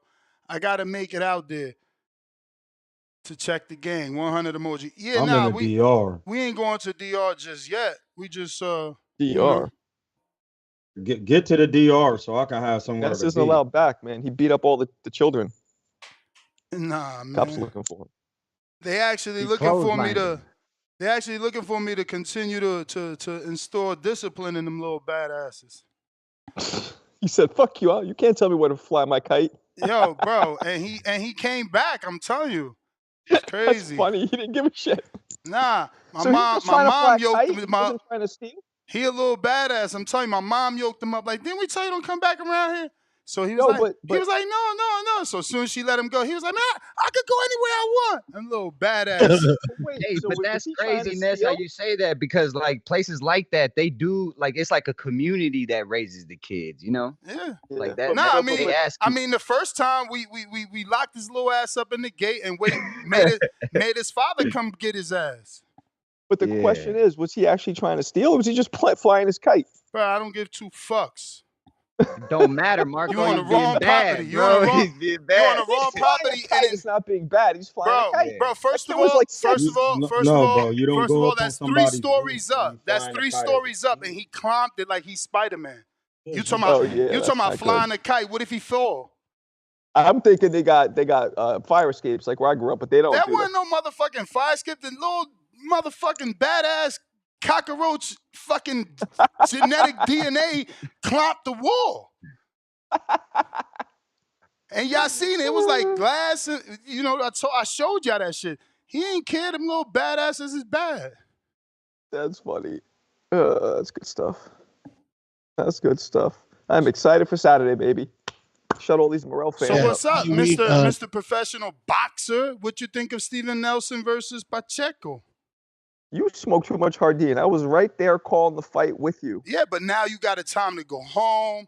You know, I mean, You not go know home, you but forgot that I go was to with sleep. you, but I'll answer it anyway. You know, I mean, you didn't rewatch it. Everybody wakes up Sunday and I don't rewatches. rewatch you like that. What I thought, I'll say one thing. Steven Nelson should get more credit than he's getting because that motherfucker could fight. I think he's a handful for anybody at 68. Handful. He was surprising. He had his Madrimov herky jerky going on. He had good counter punching, good speed. His power didn't look too crazy, but good footwork. And the most impressive thing was that motherfucker kept coming. Like he one can argue dominated the 12th round. You know what I mean? He had Pacheco like holding on like they were long lost war buddies, like tight. So I think he looked good, but Pacheco is just a different level. I think Pacheco beats everybody at 68 except Canelito. Mr. Cinnamon could beat him, but other than that, but you give Pacheco a few more years. I don't think Berlanga is going to have Pacheco few more looking up. years. Yeah, he's only 23. People He's got not, Berlanga beating him right now. Who? Check. What'd you say? Berlanga could beat him? Yeah, that was the story this morning. People think based off that performance, Berlanga could beat him. Here's a problem. People mistook Pacheco's patience and is mixing up. It wasn't patience. Well, that's your opinion. My opinion was people mistake his patience for him, not starting fast or not be. He was taking his time. I saw him go from moving to throwing out kind of throwaway punches, not throwing hard shots, to putting some real leverage and thump behind his shots. He definitely paced himself very well. Yeah. Thank you. No, he just couldn't land the shot. He just couldn't land the shots because Steve was there talking about how they were talking about the power shots. I'm talking about he didn't start off with no power shots in the earth, like damn near the whole half of the fight. Exactly. We were just waiting for him to turn up. I'm gonna tell you why. Because Nelson was such he a good couldn't land the counterpuncher, he didn't jab. want to open up like that. Exactly. He couldn't land the jab. So in boxing, You guys if you can't land the seriously jab, have to. The You jab guys split his shit like a time portal. Listen, that was a right guys. In order for people to hear whatever. you, He'll split it. in order for people to hear you have to have one person speak at a time. I had waited till they was done. When 100. Steve, when you can't land a power punch in the beginning of a fight, is because he didn't have the range of the jab. Because Steve was moving, bouncing in and out. It's hard to find a jab when someone's doing that. And that's what Steve's game plan was. But he was supposed to do that coming forward and side to side. He was literally on here stating that is what gave dude problems because he thought he would jab more. But dude was trying to pick shots. But it's hard to pick them when you didn't land it, when you haven't landed the jab consistently so you can understand where your range is. That's just it. Yeah, and then to add to that, like Nelson said, after that cut him is like it almost like where he couldn't. Himself had a hard time is what I'd retract, couldn't, but had a harder time, going with the game plan. 1 second, let me grab my car. It's hard to see when you get cut, and then you got to rethink your plan because the guy knows you're cut. He's gonna hit the cut, so now you got to change the way you defend. So yes, it is a thing when you get cut because if the guy does what Bernard does, work you on the inside, put the head up in there, hit you, then jam. There's certain things you could do to make the cut, to exacerbate the cut, and that changes your defensive game plan. In boxing, it's just a part of it. I was cut versus the Lugo fight, and it just really. And luckily, it was the last round because it would have really made me have to think different. Not Nathan Lugo that got popped for THC, right, Tom? No, Alfredo Lugo. Oh, I thought it was that. I thought it was that one lone rider to USADA caught. USADA caught that nigga, man. USADA the best. Hey, yo, last call for boxing calls. If you're trying to call in and talk this weekend's boxing, plus Friday night show box, Gary Jonas, pro box. I mean, that's what happens. Very close. But listen, now is the time. Now is the time for the calls. So, Nessa, did you ever give us your official David versus David prediction, or you're not doing it? What the fuck? What more official than David's gonna beat the shit out of him do you want? Which David, senor? The real one. Benavidez. Of course. There's a whole panel. Are we all in agreement with that? I know Tone is. I know I am. Breakdowns I'm on not Thursday, in Friday. agreement with that. Oh, you going against the grain? You think Morrell? No, I'm just not in what I'm going off the way they fight, not my own law. Who you got? When I have, I don't know. I want to say a draw. Oh. Oh. Yeah, because the way David Benavidez fight, he's not in there with the typical Cuban who be moving and boxing like Caleb Plant. And he's not a good defender. Exactly. He's in there with a Cuban that likes to be right there and telegraphs that right hook. And it's hard when you in there against, I'll put it like this. Andre Ward, he met with David Benavidez. He said, you do good throwing both hands in your style, but you'll be one of the best when you master the front hand. And if you don't have a decent jab against a southpaw and knowing how to use the jab, it's going to make it hard for you to get anything else off. It's just boxing. I'm just telling you. And Ronnie Shields is a good trainer. And he's dealing with a southpaw. He was a good trainer when he was fighting Hot Rod. But listen, real quick, I just want to show my people some love. Yes, that is a grow tent behind 702. He got a bunch of grow channels. Y'all need to check him out. Super duper experience. Brings me that fire all the time. Freshly grown. No preservatives or additives, baby. That homegrown real shit off them LEDs. So go check out his grow channel. Let him know what's the channel, bro.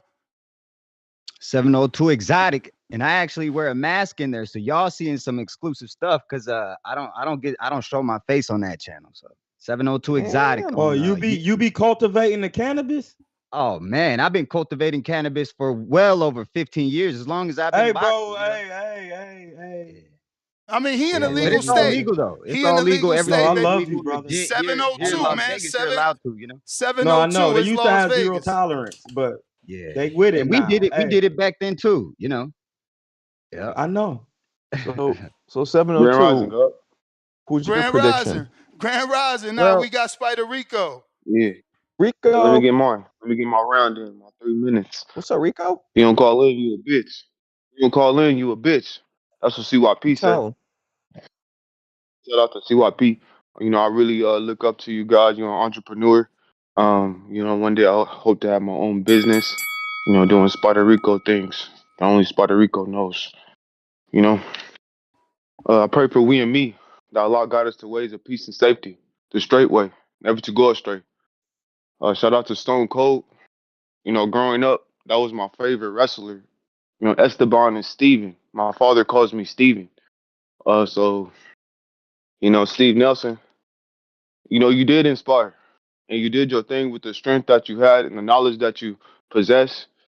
You know, and I could tell that the lights and everything was a bit for both fighters. They was very tentative, you know, but it still was a great show from even the undercard. I think the guy Mikado, I think he's cringe, you know, when he talks and when he fights. I think he's cringe. You know, I don't sometimes even things that Shakur does, it's just like, you know, I wish that things could be different in the way that people are. But I get the attitude and I have it sometimes too. But it's a better way of going about it, and the way we talk to each other, we could respect each other. You know, we did it again. That's what Tank say. Allah is the perfect planner. That's what Devin say. How you like that? That's what Clarissa say. To this day. That's what Deontay say. God's in the ring when I fight. That's what Keyshawn say. In and out like a robbery. That's what Jerron say. That's from Oregon with love. I'm gone. And we and me, that's what Spider Rico says. And you taking a fight? That's what Ness says. Tip, what up? Ducking at work. Duck. Tough day for Tip, man. Goose. Wait, what happened? DC down bad right now, man. What happened? How we down DC bad? down bad. Didn't y'all niggas get cooked yesterday?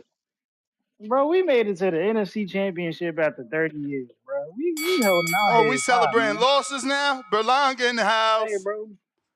our expectations for next year are going to be very high, bro. You know what I'm Oh, saying? Our expectations. Oh, rookie we really quarterback, celebrating our rookie Berlanga. quarterback. First of all, Ness, we had a rookie quarterback that won 12 games in his I first mean, season some will call Berlanga a rookie. and made it to the NFC Championship game. You know, not too many people can actually do that. You know what I'm saying? We're not gonna talk about, damn, let me not even get disrespectful on this, man. 'Cause, I made Edgar emotional the last time I said something, and he ended up commenting on one of the reels. So, I'm a stand by Edgar Berlanga, man. Just have my TS chain when it's ready. Um, but look, man. Yeah, this weekend, man, we had fights on Pro Box. I wasn't amused with the Pro Box card. You know what I'm saying? The fights were okay. They were okay. Shout out to Benjamin Johnson and goddamn Jordan Roach. You know what I'm saying? Did they thing. After the Pro Box card, my boys from DC, they ended up getting a couple of W's. You know what I'm saying? Trayvon Marshall. I know Joe Pilot was asking about Trayvon last week. Trayvon Marshall was on the card. He was on the dark card. And then goddamn, what's buddy name? Shit. I'll come back with his name later. I know it. I just can't think Yo, of it is right the now. dark But another card? one of Andrew Council's fighters. Is the dark card another phrase for you young guys for off TV? Yeah, they're called dark Oh, matches because they're oh, not televised. Yeah, they're called oh. dark matches because they're not televised. You ain't never know that? That's the Nah, term in wrestling. Supermax will tell you. we don't try to hide it like you with little catchphrases. We just call it what it is. Off No, they're TV called fight. dark matches. They're Off called TV dark. fight. Off TV fight. Max, if you listening, tell this man that's that untelevised shows are called dark matches or house Off shows. TV But fights. listen, man, yeah, we had that, and then we had that mid grain matchroom card, man. You know what I'm saying? Shout out to Diego Pacheco, you know what I'm saying, and Jose Benavidez, you know what I'm saying? Best team in the sport of boxing, man. Doing what they do, holding wins over Bomac and Steven Soko Nelson, you know what I'm saying? Best team in the sport of boxing, man. Uh, just gotta praise him, man. Just gotta praise him when it's due, man. No, I'm just fucking around. Shout out to Steven Nelson though, man. He fought a good fight. I was worried in the first couple of rounds, man, because he was giving Pacheco some problems with the foot feints and everything, bro. Definitely giving him some problems.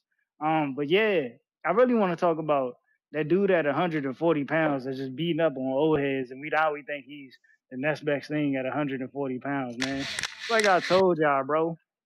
If Buddy can't beat Brandon Lee or Blair Cobbs, don't talk to me, man. He out here calling out 135 pounders at 140. Like, what's up with dude, man? Like Run it's me your for a time, counter, man. Run me for a counter. but it's Like, not Ness, your what's up time. with your boy, man? I mean, I Why he DM'd calling him. out? I DM'd him, and he told me that's what Tank do. Basura. Like Spider Oh, Rico that's say, Basura. that's what Tank do. So hold on. When you ever seen Tank call out a 35 pounder? Lamont I mean, Roach, Hector a 40 Garcia. a 40 pounder. Lamont Tank Roach, called him Hector out. Garcia. Oh, you Tank want a called out 40? Hector and Lamont. Oh, you want a 40? He Oh, called what's my man name? Josh Teller. That T.O. had to fight because he didn't want to fight. Tank called out Josh Taylor. Yeah. When he called out Josh Taylor? When he Just say Josh Google it. Taylor, I want to fight. Just Google it. He said he could beat Josh Teller. What? All right, saying you could beat somebody and then saying, yo, I want to fight is Why? two different This the things, bro. fight game. Don't say you could beat somebody unless you want that work. As my man Nah, Troy would say. cause Unless you want that you scrap. try you.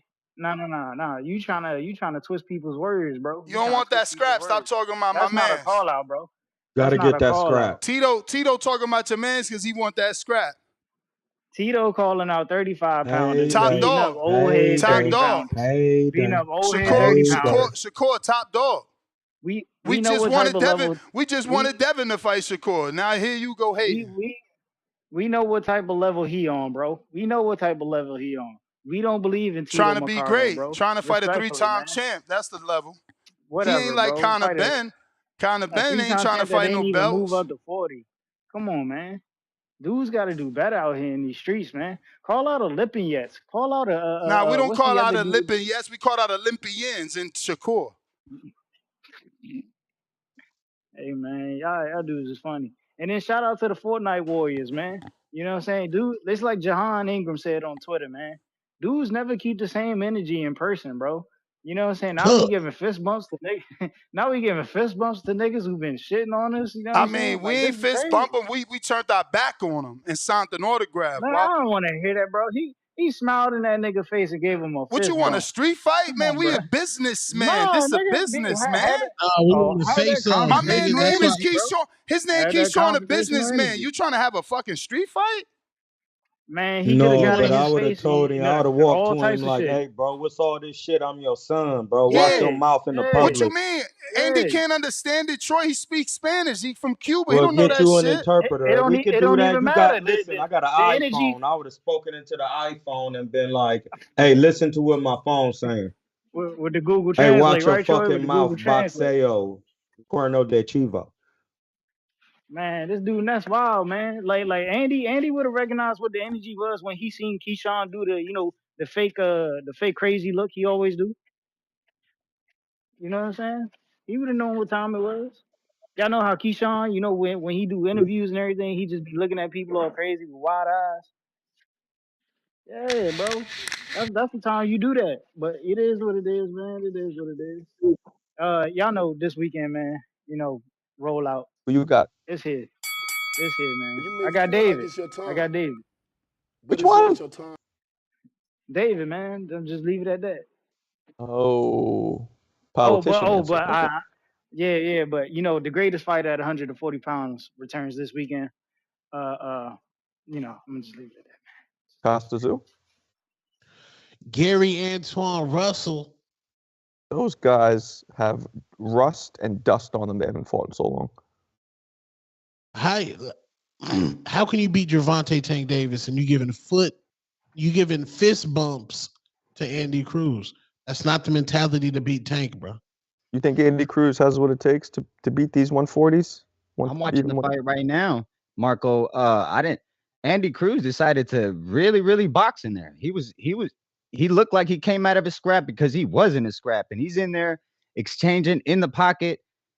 He chose to fight that night. He wanted to, I believe, prove himself, and he proved to us that he could sit there and bang.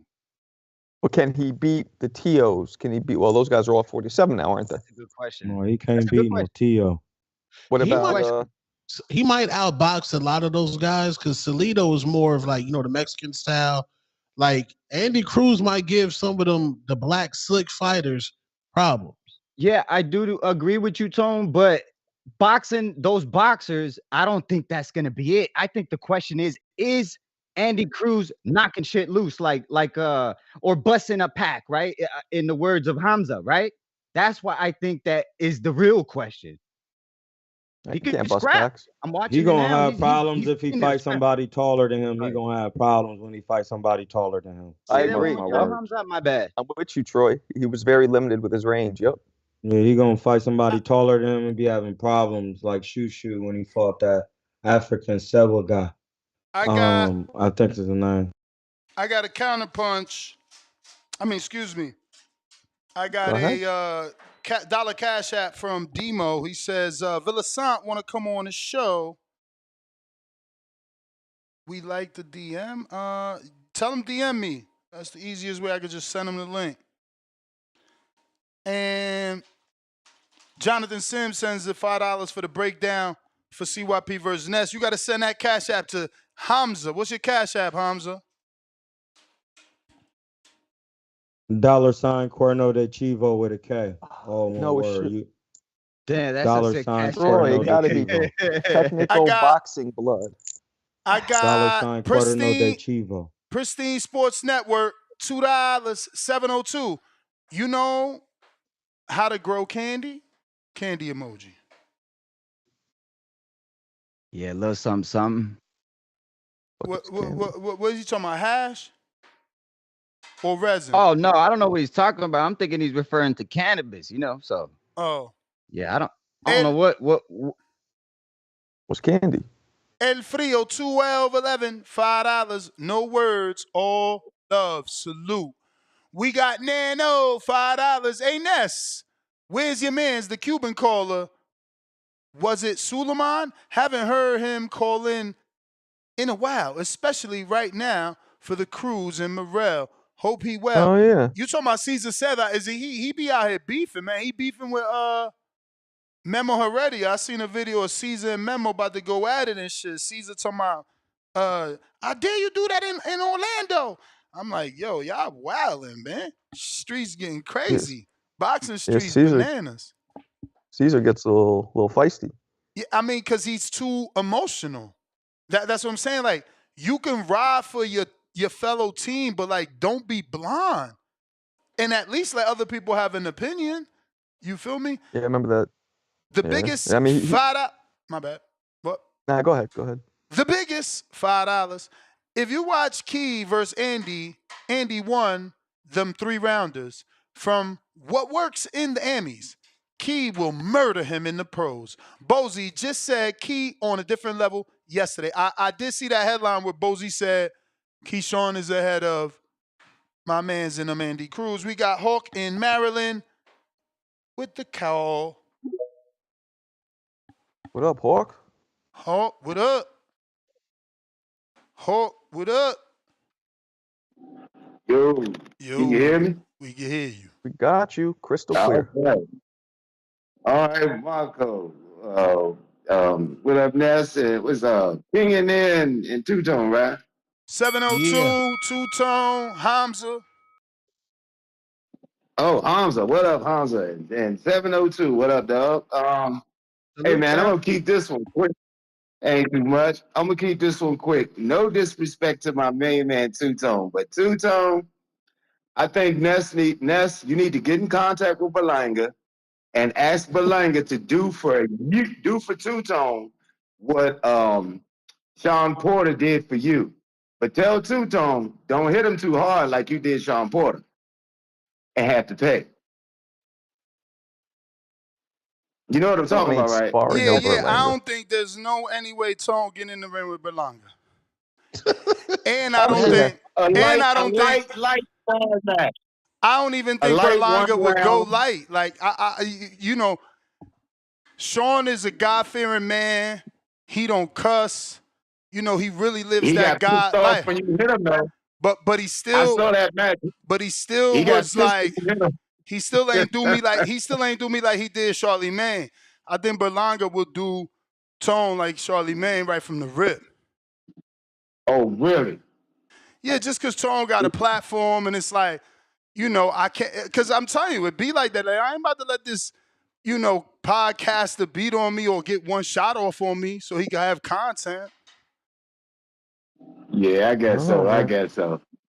Wilder did that to somebody too, but Wilder went off on the dude. So yeah, you can't. All the boxers gonna be nice about it because the show try to kill that little nigga. But well, that was man, I'm just saying. Talking about his daughter. Yeah, that was different circumstances. Yeah, you saw that, didn't you? Yeah, you saw that. But just for so Two Tone could see how it is to be in there with a loser. That's all. The way he called it. I think Berlanga's a good. He lost. He lost, no question. He not a loser. But the way you put it is like he should be ashamed that he lost. You know what I'm saying? And that I don't subscribe to that. I think he did really. I think he did good fighting Canelo for 12. Ain't everybody gonna be able to go 12 with that boy without having their arm broke or something. But yeah. But I feel you too, Tone. I just think you just hadn't been in there to see how it is to either win or lose in that ring. It's a little different. You'll earn a little more respect for boxing when you're in there. But no disrespect. Much love to you too, Tone. I love everything you're doing. Hey, that was it, man. Oh, David, I'm gonna go with David Benavidez this week. Yes. I'm gonna go with Benavidez, but it's gonna be a tight one. That's gonna be a good fight. You may feel like it's your time. Number one. All right. Yeah, I don't think it's gonna be close. Not at all. David Benavidez makes a statement this weekend. That's all. None of his fights are close. None of them. Not one. Why would this be any different? Is this Saturday? Is Morrell that dope? Work. Okay. It's not that he that dope. He just fight different. He don't be boxing and he left-handed, and he gonna be jabbing and doing different things because he talk about how David Benavidez just come forward like a robot.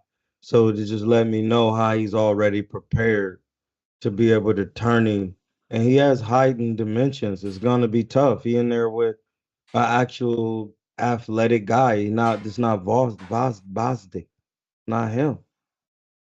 You know, it's a guy who's as big as Bosdick, but is more athletic. Got good coaching, and he left-handed. Yeah. But I mean, at the end of the day, I think he's a glorified prospect. David Benavidez, underrated boxing ability, mad more experience.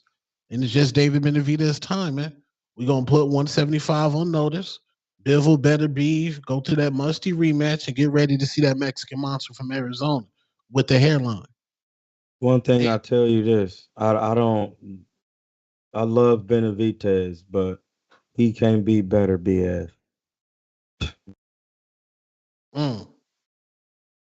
That's a tough fight. I don't know. I want to see how he does before Listen, he went to wanna see. boxing school. I know, Went but to we got a school for 28-year-old and boxing. a 40-year-old. So, you know. Yeah, that shit don't matter when you went to school for boxing, as we could see. Who? Because better BF. Oh.